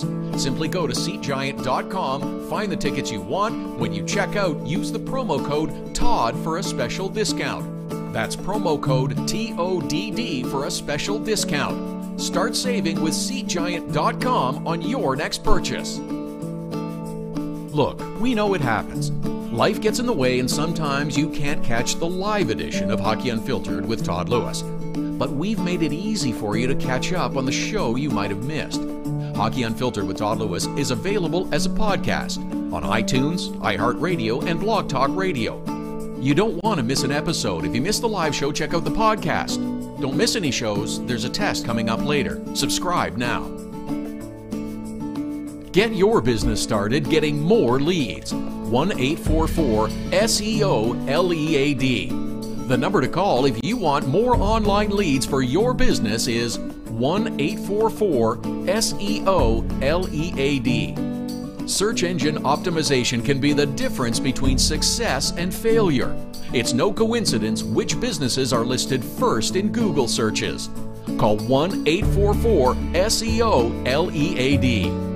Use the code Get the Savings. Hockey Unfiltered with Todd Lewis listeners save with Seat Giant and the promo code TODD. That's TODD at SeatGiant.com. Just log on to SeatGiant.com to find the best tickets to NHL games, concerts, or whatever you want and save. Use the promo code TODD. That's TODD when you check out and you save. Canadian listeners can save at SeatGiant.ca. That's SeatGiant.com and .ca. Cutting-edge design for manufacturing, Nova Product Design. Industrial design, mechanical engineering and design. Nova Product Design provides experienced design for parts and assemblies, manufacturing, assembly, and serviceability. From plastic parts to sheet metal forming, mold and tool design, injection molding, and more. Nova Product Design. Visit novaproductdesign.com to learn more.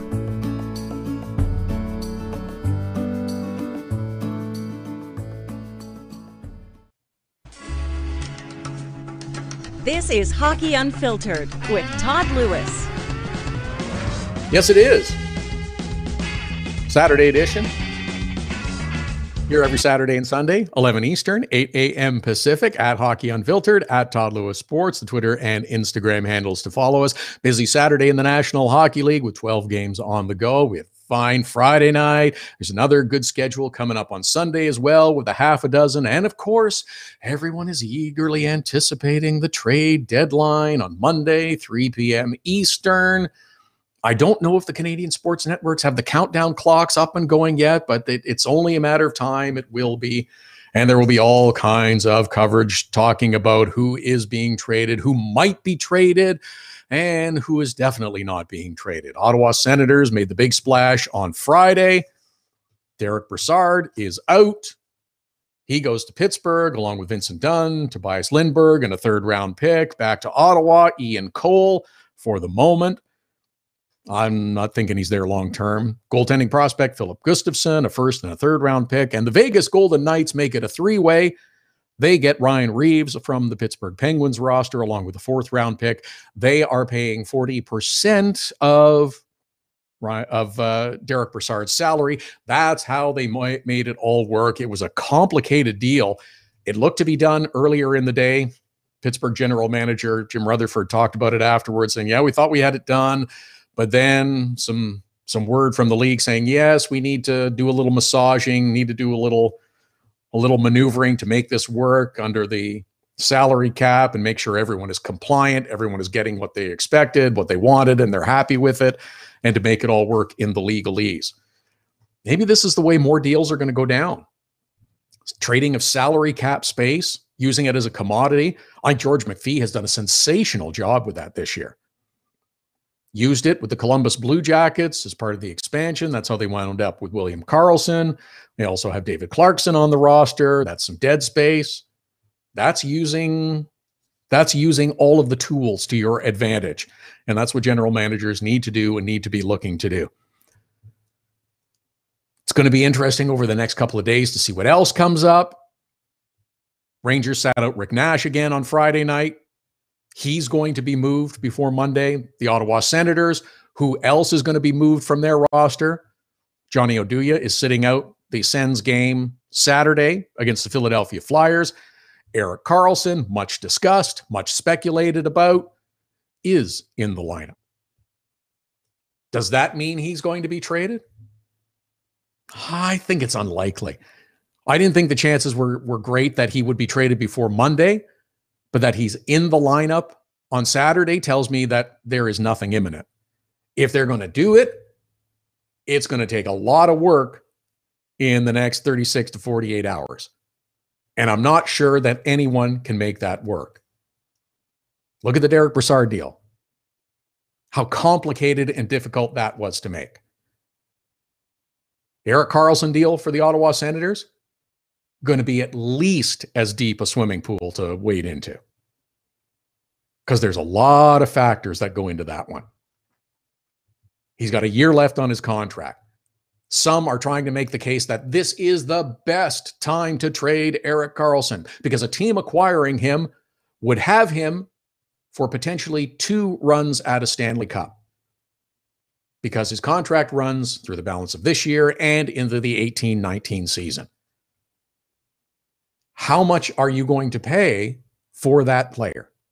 How much are you going to pay for an Erik Karlsson? There are questions for me about his health. 2 significant surgeries. You can see how last year's injury, the offseason surgery, has impacted his play this year. What's it going to be like in the future?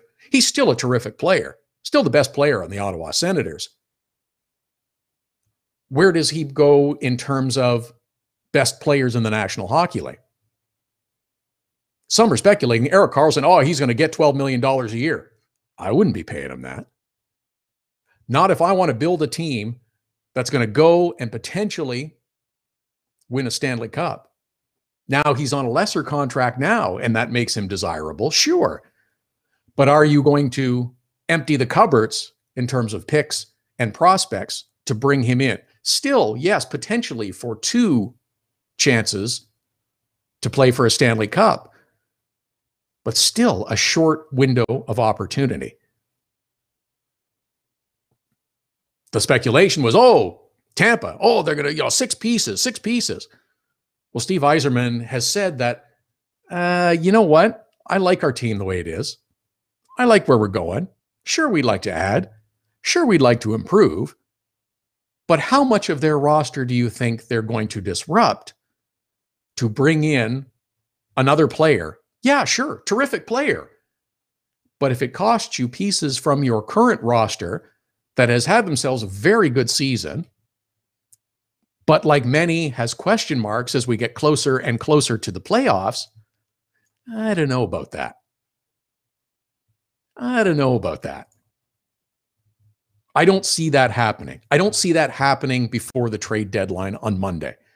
Do I see a long-term future past the end of his contract in Ottawa for Erik Karlsson? Probably not. But I said that a couple weeks ago.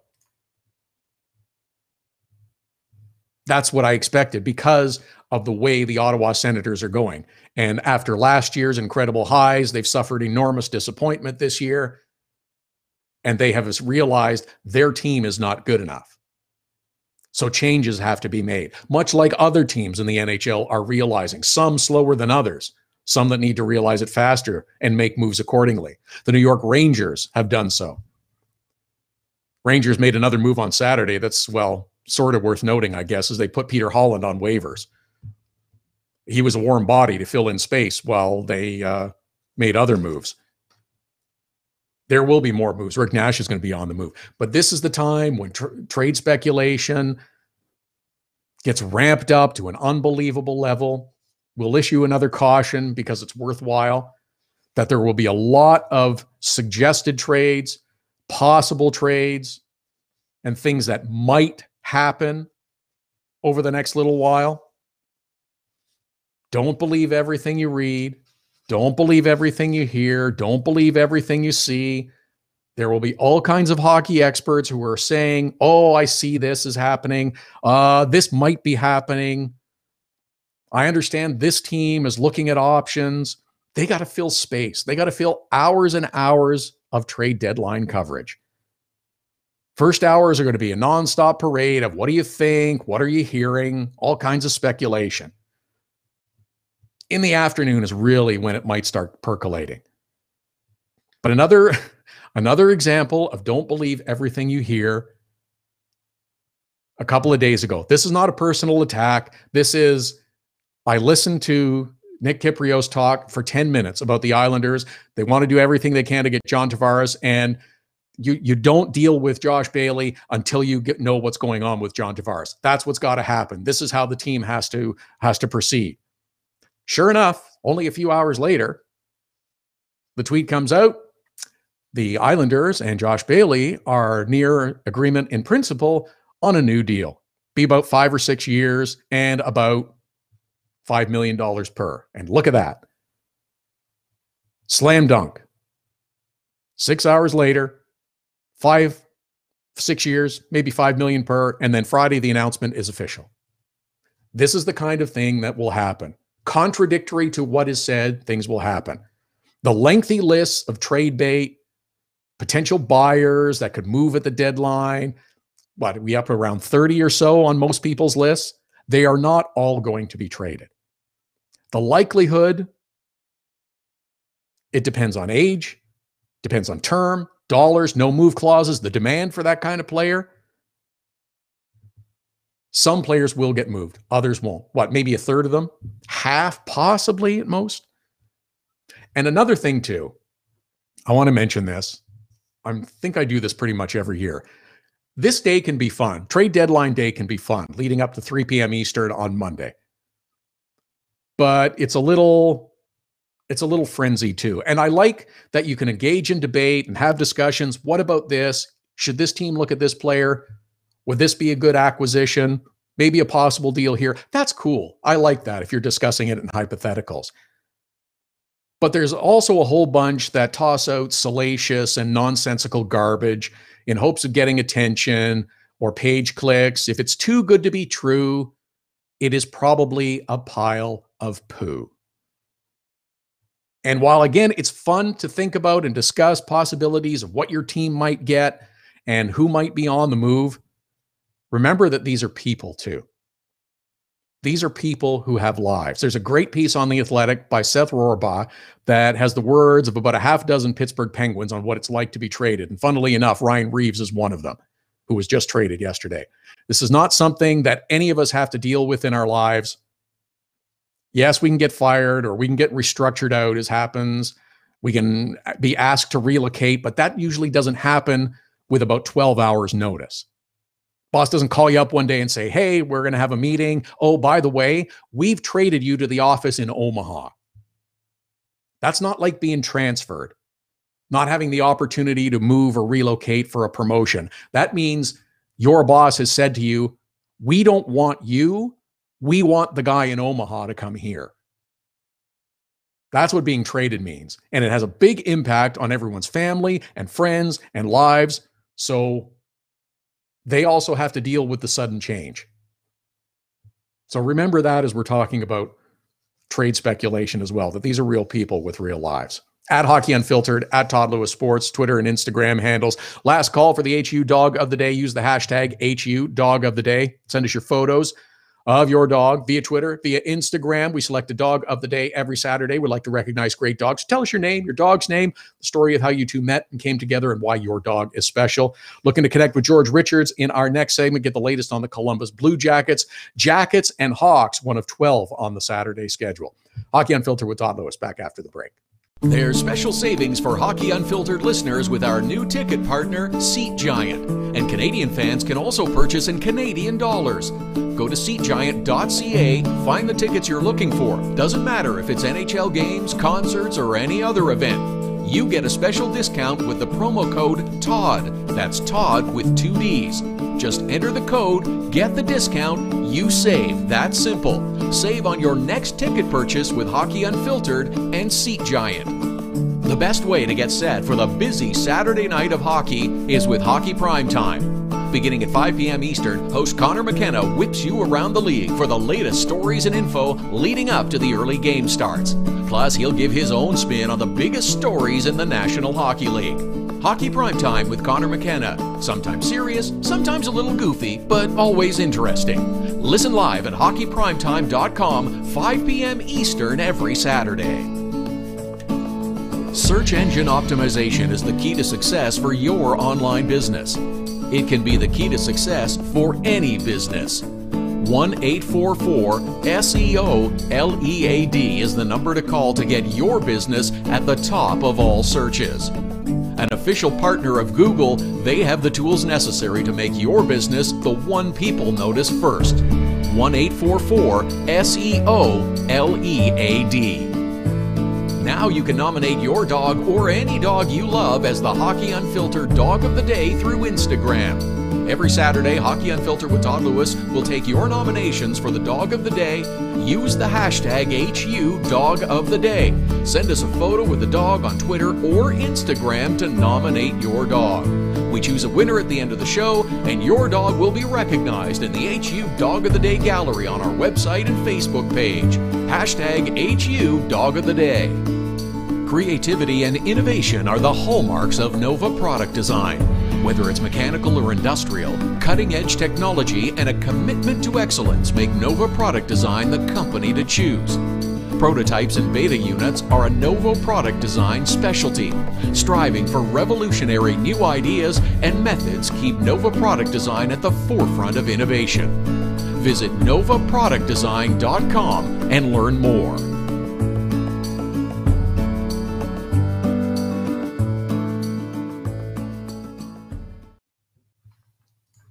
Hockey Unfiltered with Todd Lewis, the Saturday edition continues up to the top of the hour. Busy Saturday in the National Hockey League with 12 games on the go.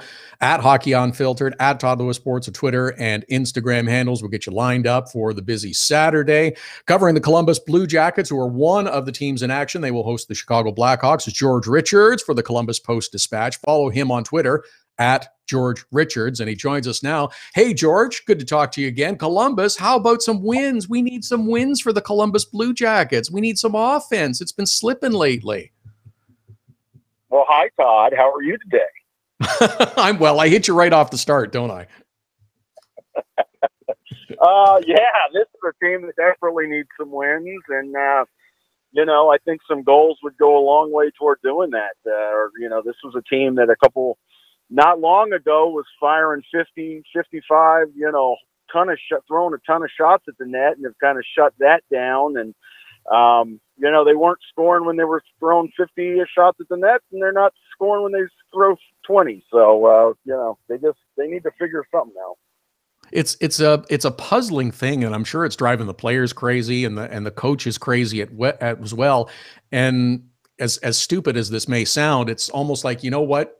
Just relax, go out and play, and don't think about it. We've seen that from coaches before, that just go out and play. Don't worry about the stuff. Everything will look after itself. And maybe that's the approach they need to take.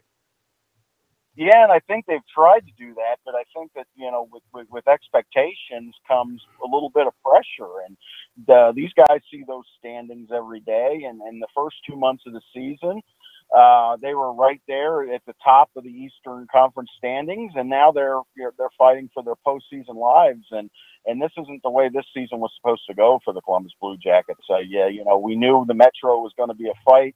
We didn't know it was going to be a slog to the finish, but that's what it looks like it's going to be, or at least it has been the last couple months. And it's you would think, hey, go out and it's a fun game, go out and have a good time. But I think these guys all have other things on their minds, and the team's success is right there with it, and they just haven't been able to put it together in a couple months. Yeah, and that's got to be frustrating for everyone. And as much as anything, for the Columbus fans too, have been tried to be loyal and been supportive, and were so enthusiastic a year ago. And you're right, coming into this season with such great expectations, even still, they're trying to. I think they're trying to be as supportive and helpful to the team as they can, because it's a terrific atmosphere in that building when they do get some goals and when they do get a lead. Yeah, I mean, I just go back the last week, I think it was. The Blue Jackets had lost 5 consecutive games and were playing the New Jersey Devils on a Saturday night in Columbus, and the place was packed and it was loud. And the Ohio State basketball team was down the road playing in front of a full crowd. So I was kind of impressed by that you'd have 2 arenas that were packed to the gills, both going nuts about their teams. One, ranked in the top 15, and another on a losing streak. And the fan support here hasn't waned. I think there is a little bit of frustration with this team in that everybody thought that they'd be doing a little bit better than they are. But again, they're right there in the playoff mix. If this team can make the playoffs, let's see what happens. Being the 8th seed, if you will, the second wild card, you're going to get a top-end team in the East. So you don't know what's going to happen after that. But this team just needs to make the postseason. They need to finish strong, and we'll see what happens. Yeah, and I guess that's the first goal of the team. George Richards is with us, covers the Blue Jackets for the Columbus Post-Dispatch. At George Richards is how you follow him on Twitter. Jackets and the Chicago Blackhawks on a Saturday night. And the other tough thing for the Blue Jackets this year is they've had to endure a bunch of injuries as well. They got Derek Stepan back, but now they've lost their captain, Nick Foligno, for another week or two. Is that the latest? Yeah, that's what they're saying. Sprain knee for Nick. They had just finally cleared off the injured list too. They had gotten Sonny Milano back and assigned him to the AHL, and Ryan Murray came off the IR. So for the first time in a long time, the Blue Jackets had an empty IR and now filled right back up again. Losing Nick is tough. He's really been playing well the last couple of weeks. This was a team that in December really got hit hard with injuries, and they figured that we're just going to have to grind out some wins, and they were able to tread water. But they haven't been able to rebound since. I mean, you would think that when they got their lineup back, they got Wenberg back, they got Cam Atkinson, they got the guys, Dubinsky, that they were missing.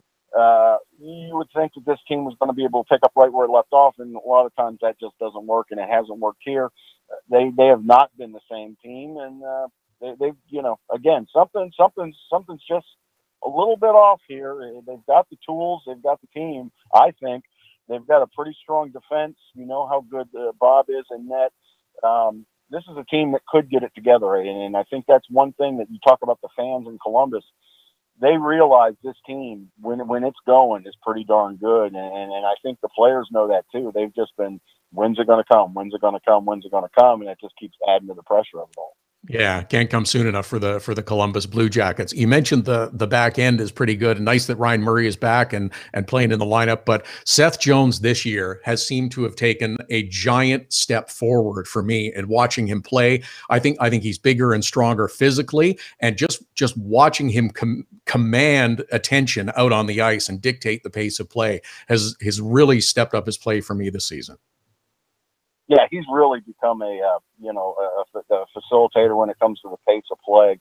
I've been very impressed watching Seth, the things he does day in, day out, not only in the games, but in practice as well. I mean, he's really keeping guys on their toes. I think he's become a tremendous defenseman in this league. We always knew how talented and how skilled Seth Jones was, but you know, he's just fundamentally sound. He's a very smart player. He's not vocal. He leads by example, you know, one of those kind of guys. And I think these guys really follow his lead. And I can't say enough about Seth Jones and what a terrific player he's been on and off the ice for the Blue Jackets.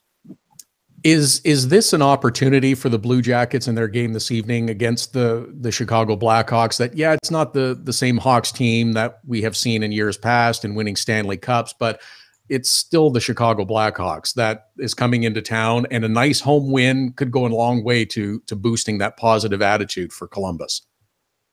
Oh, absolutely. I think, the fans here in Columbus remember Chicago from the Western Conference days when the Blue Jackets played over on the other side of the league. And there's going to be a lot of Blackhawk fans in the building. I'm sure there's a lot of Chicago folks who have relocated here to the state capital of Ohio, if you will. I think it's going to be a fun atmosphere. And yes, I think just, yes, they're not the same Blackhawks. This is a Blackhawks team that's not going to make the playoffs this year. But, you heard Coach Quenneville talk yesterday about, them trying to, play the best hockey they can down the stretch and maybe mess up some plans of other folks. They could really, hurt the Blue Jackets here because this is a Western Conference team. You got to get 2 points. It's Saturday night. They played last night in Chicago. You've got to get the 2 points no matter how it comes. I think the Blue Jackets are going to come out ready to play tonight. Yeah, and absolutely. And because you have such a big game coming up on Monday, the team is not going to want to look ahead, but looking ahead to the schedule that's coming up, it's the Washington Capitals that are going to be the opponent coming up on Monday. And there are going to be more games of significant importance like that. Plus there's a West Coast road trip coming up. Yeah, the schedule's not getting any easier. I mean, they've played a big run of Metropolitan Division opponents. That pretty much ends Monday against the Capitals because, like you said, they go to California. That's not going to be an easy trip for Columbus. Playing LA, Anaheim, and San Jose within a 4-day span. So they need to pick up some points, and points have been at a premium for this team. I think they've lost 12 out of 16 or something to that effect. So they haven't really done themselves any favors, but it's not too late for Columbus. This is a team that can still get going. I think with the way that this team is built, again, at least from the goalie on out, they're solid, and I think that that's going to help them down the stretch. You look at a team like Philadelphia and how they keep on winning. I think you could see Columbus do something like that where they're going to play tight games the rest. They're not going to blow anybody out, but if they could just get some good bounces and continue to play the right way, they could be all right. And that's where the advantage comes in terms of Sergei Bobrovsky, because they've got a goaltender that that can steal you those close games. Oh, absolutely. I mean, he gives them, the old hockey cliche, gives us a chance to win every night. Bob certainly does that for Columbus. I mean, he, with rare exception, that the Pittsburgh game he'd like to have back, I'm sure. But that's one in a handful of games where Bob hasn't been on his game. I mean, he's been terrific for them throughout the season. Throughout his time here in Columbus, he's been that goalie. And they're counting on him, for most of what they get. I mean, because this is a team that doesn't score. As of a couple of days ago, they led the league in shots on goal, but we're 28th or something like that in goals scored or goals per game, and that's a huge gap. When you're shooting the puck that much and not scoring at all, you have to hope that margin starts to shrink eventually. It hasn't, but if it's not going to, you got to thank your lucky stars. You've got a guy like Sergei Bobrovsky in net. Hawks and Columbus Blue Jackets, 1 of 12 on the Saturday schedule. George Richards covering the Jackets for the Post-Dispatch. At George Richards to follow him on Twitter. Always good to talk to you, George. Let's do this again soon. All right, Todd. Anytime, my man. Thanks, bud. George Richards covering the Columbus Blue Jackets. As mentioned, it's a busy Saturday in the NHL with 12 games on the go. Little lineup notes coming out through the day. Who's going to be in? Who's going to be out? Kicking up the trade speculation. Johnny Oduya not in the lineup for the Ottawa Senators. He's going to be moving on. Thomas Plekanec will not be in the lineup for the Montreal Canadiens as they host the Tampa Bay Lightning on Saturday night. looks like it might finally be the end of Thomas Plekanec and his run in Montreal. At Hockey Unfiltered, at Todd Lewis Sports, the Twitter and Instagram handles. We have caught up with Dan Rusanowsky to get the latest on the San Jose Sharks. He will join us in the next segment right after this break. Hockey Unfiltered with Todd Lewis sends you to the biggest events at the best prices. This year, we've partnered with Seat Giant to give you special deals on tickets to NHL games, concerts, or other events. Simply go to SeatGiant.com, find the tickets you want. When you check out, use the promo code TODD for a special discount. That's promo code TODD for a special discount. Start saving with SeatGiant.com on your next purchase.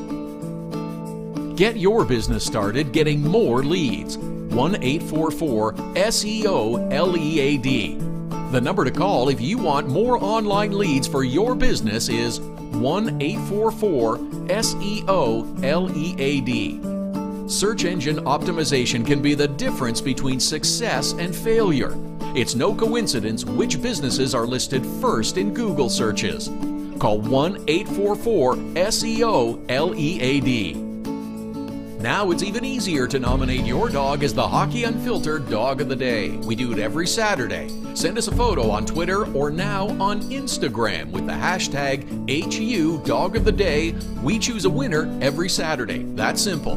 Now on Instagram or Twitter, send us the photo using the hashtag HU Dog of the Day, and your dog could be the one added to our gallery on the website and Facebook page.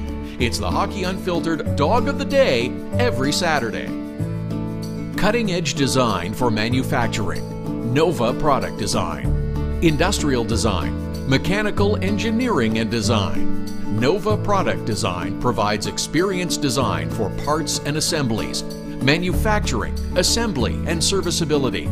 From plastic parts to sheet metal forming, mold and tool design, injection molding, and more. Nova Product Design. Visit novaproductdesign.com to learn more. So you had to get groceries, take your daughter to dance class, and a pipe burst in the kitchen. You missed Hockey Unfiltered with Todd Lewis. No problem. All of our shows are available as a podcast right after the show airs, so you can listen when life gets in the way of hearing us live. Subscribe through iTunes and get alerts as soon as the podcast is available, or go to our website, hockeyunfiltered.com, and listen. Plus, check out the other cool stuff. The Hockey Unfiltered with Todd Lewis podcast. Subscribe now through iTunes.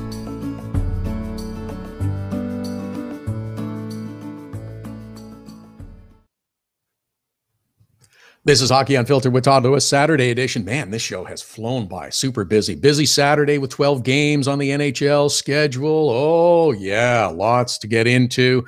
Busy Friday night. Nice Friday schedule, as a matter of fact. It was pretty good in the NHL with five games. Good matchups. Minnesota gets a victory. Pittsburgh gets a big victory. Winnipeg gets a victory. Unfortunately, the San Jose Sharks dropped their second game in a row. They were in Chicago to take on the Hawks. Dan Rusanowsky is the radio play-by-play voice of the Sharks Radio Network. Follow him on Twitter at Dan Rusanowsky, and he joins us now. Dan, I don't know about you, but that game last night, as I'm watching it, I think there were about 200 face-offs in that game. There was not a great deal of flow, we'll say. No, there was a lot of traffic getting clogged up in the neutral zone, especially, and I think that the Blackhawks are trying to do that and did a pretty good job of it. So the Sharks looked for their opportunities, but didn't find them where they needed to find them, and unfortunately took it on the chin last night. Yeah, and I can understand how frustrating that must be for a team that wants to skate and has the ability to skate and be creative and have offense, and it's difficult to find ways around a really tight, structured defensive system that the Hawks were showing last night. Well, that's true, and let's not forget you had travel and you had back-to-back situations, so you're trying to do short shifts, and you got a couple guys just coming back from injury, namely Tomas Hertl, but he looked pretty decent. But by the same token, you get 6 shots on net and they don't go in, so the goaltender did a pretty good job. I think the biggest difference in the game was J.F. Berube, who came in, and I really thought he did an excellent job in net. He made a couple big saves. He stopped Yannick Hansen at point-blank range in the third period. That was a pretty big save, and a couple of others during the game, over 40. But it took the Sharks 40 shots to get 1 goal, which is not normal as far as they're concerned. That is definitely the sign of a hot goaltender for sure. I was going to ask you about Tomas Hertl and that he is coming back from injury. He could be a welcome addition to maybe give the Sharks a little more offensive punch going down the stretch. Yeah, he sure is. And you know, the other thing is he's going to win a lot of faceoffs too. I know he's listed as a winger technically. They see him as a center in the top six, lining up to start the game. But because he plays on that line with Logan Couture, he takes a lot of draws. And he's somebody that, with his size in the Pacific Division, you need somebody like that. So one of the reasons why they picked up Eric Fehr too from Toronto. He's been excellent in the 2 games he's played in the face-off circle. So I think that's another area that's maybe one of the little sides of the game that really come to play down the stretch into the playoffs, and it's something that Tomas Hertl's going to provide along with the scoring. Want to ask you about Logan Couture as well, especially with Joe Thornton being out of the lineup. He seems to be accepting a greater burden of responsibility to try to do anything and everything he can for this team.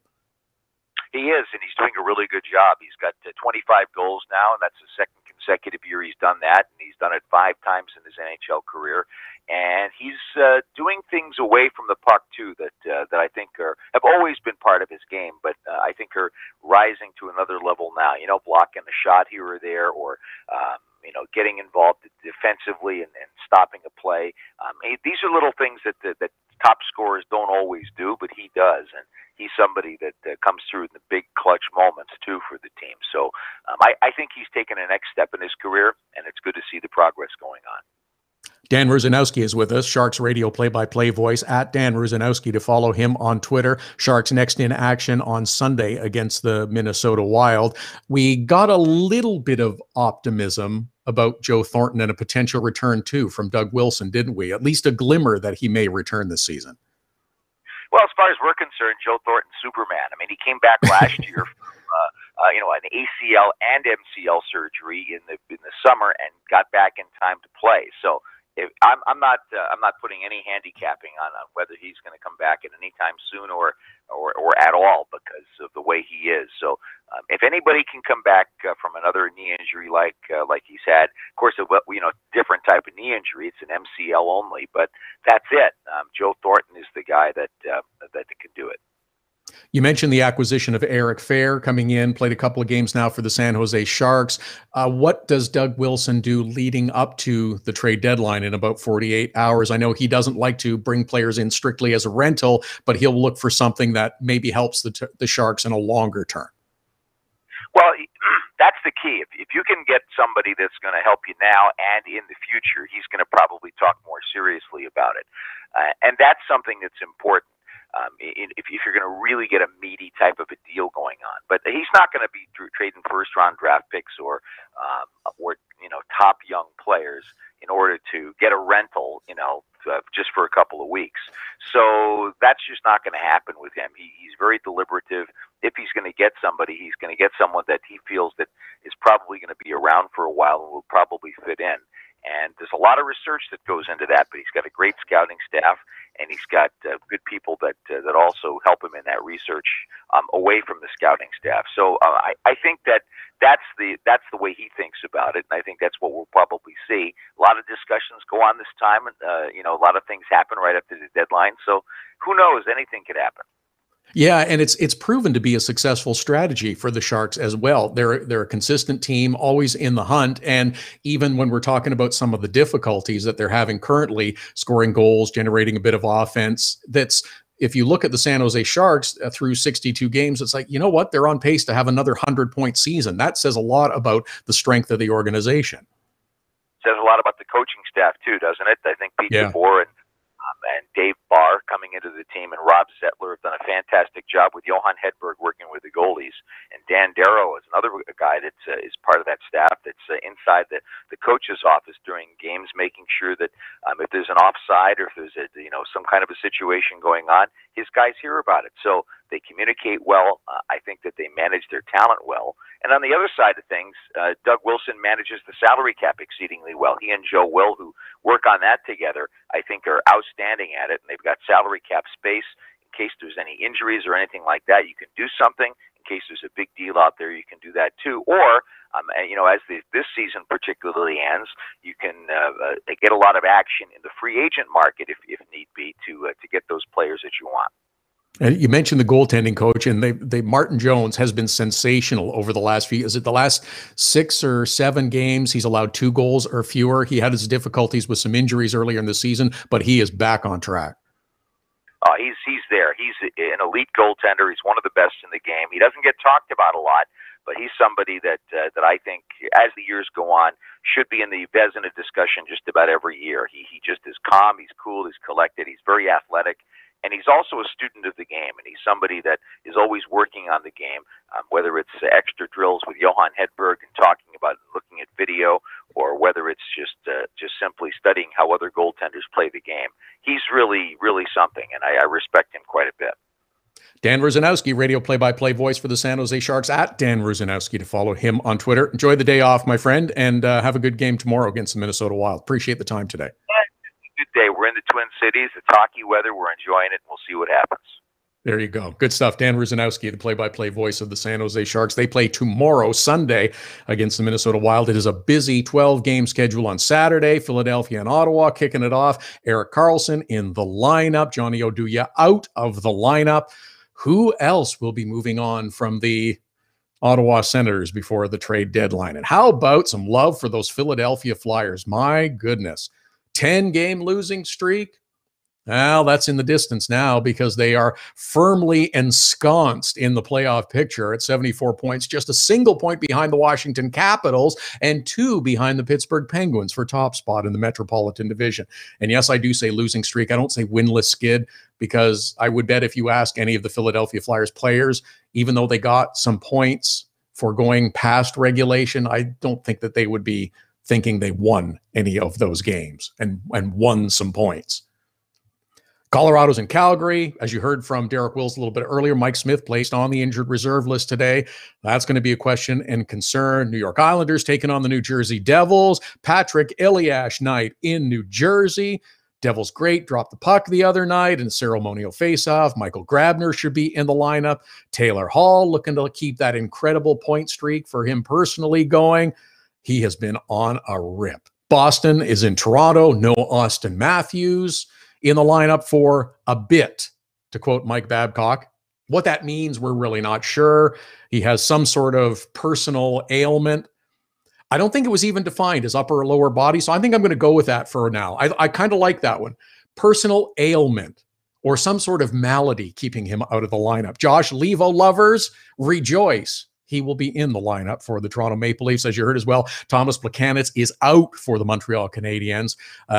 Looks like he will be on the move.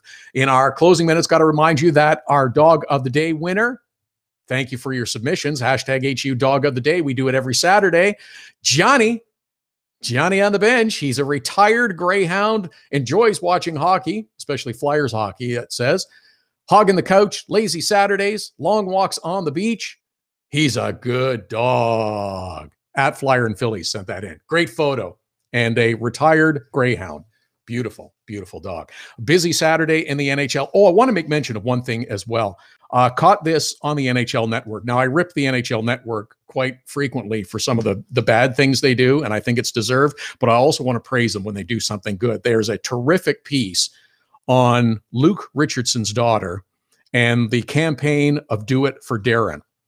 Islander coach Luke Richardson's daughter took her own life a couple of years ago. It is a terrific piece that aired on NHL Network. We'll look for it and tweet out the link as well, and gives you a little insight into the Do It for Darren campaign. It's narrated by Islanders coach Doug Waite, and it's a really, really well done piece. You should do more of that and get rid of some of the other stuff that you're running. How many times can I watch Mystery Alaska? Come on already.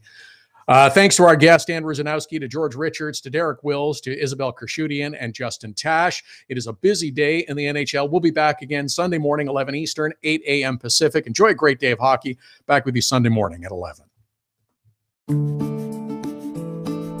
The best way to get set for the busy Saturday night of hockey is with Hockey Primetime. Beginning at 5 p.m. Eastern, host Connor McKenna whips you around the league for the latest stories and info leading up to the early game starts. Plus, he'll give his own spin on the biggest stories in the National Hockey League. Hockey Primetime with Connor McKenna. Sometimes serious, sometimes a little goofy, but always interesting. Listen live at hockeyprimetime.com, 5 p.m. Eastern every Saturday. Creativity and innovation are the hallmarks of Nova Product Design. Whether it's mechanical or industrial, cutting-edge technology and a commitment to excellence make Nova Product Design the company to choose. Prototypes and beta units are a Nova Product Design specialty. Striving for revolutionary new ideas and methods keep Nova Product Design at the forefront of innovation. Visit novaproductdesign.com and learn more. Hockey Unfiltered with Todd Lewis sends you to the biggest events at the best prices. This year, we've partnered with Seat Giant to give you special deals on tickets to NHL games, concerts, or other events. Simply go to SeatGiant.com, find the tickets you want. When you check out, use the promo code TODD for a special discount. That's promo code TODD for a special discount. Start saving with SeatGiant.com on your next purchase. Being on the World Wide Web is great. Being found is the tricky part. 1-844-SEO-LEAD. Search engine optimization is the only way your business can get a leg up on the competition. 1-844-SEO-LEAD. For the necessary tools to make your business stand out in a crowded marketplace, 1-844-SEO-LEAD. Now it's even easier to nominate your dog as the Hockey Unfiltered Dog of the Day. We do it every Saturday. Send us a photo on Twitter or now on Instagram with the hashtag HU Dog of the Day. We choose a winner every Saturday. That's simple. Now on Instagram or Twitter, send us the photo using the hashtag HU Dog of the Day, and your dog could be the one added to our gallery on the website and Facebook page. It's the Hockey Unfiltered Dog of the Day every Saturday.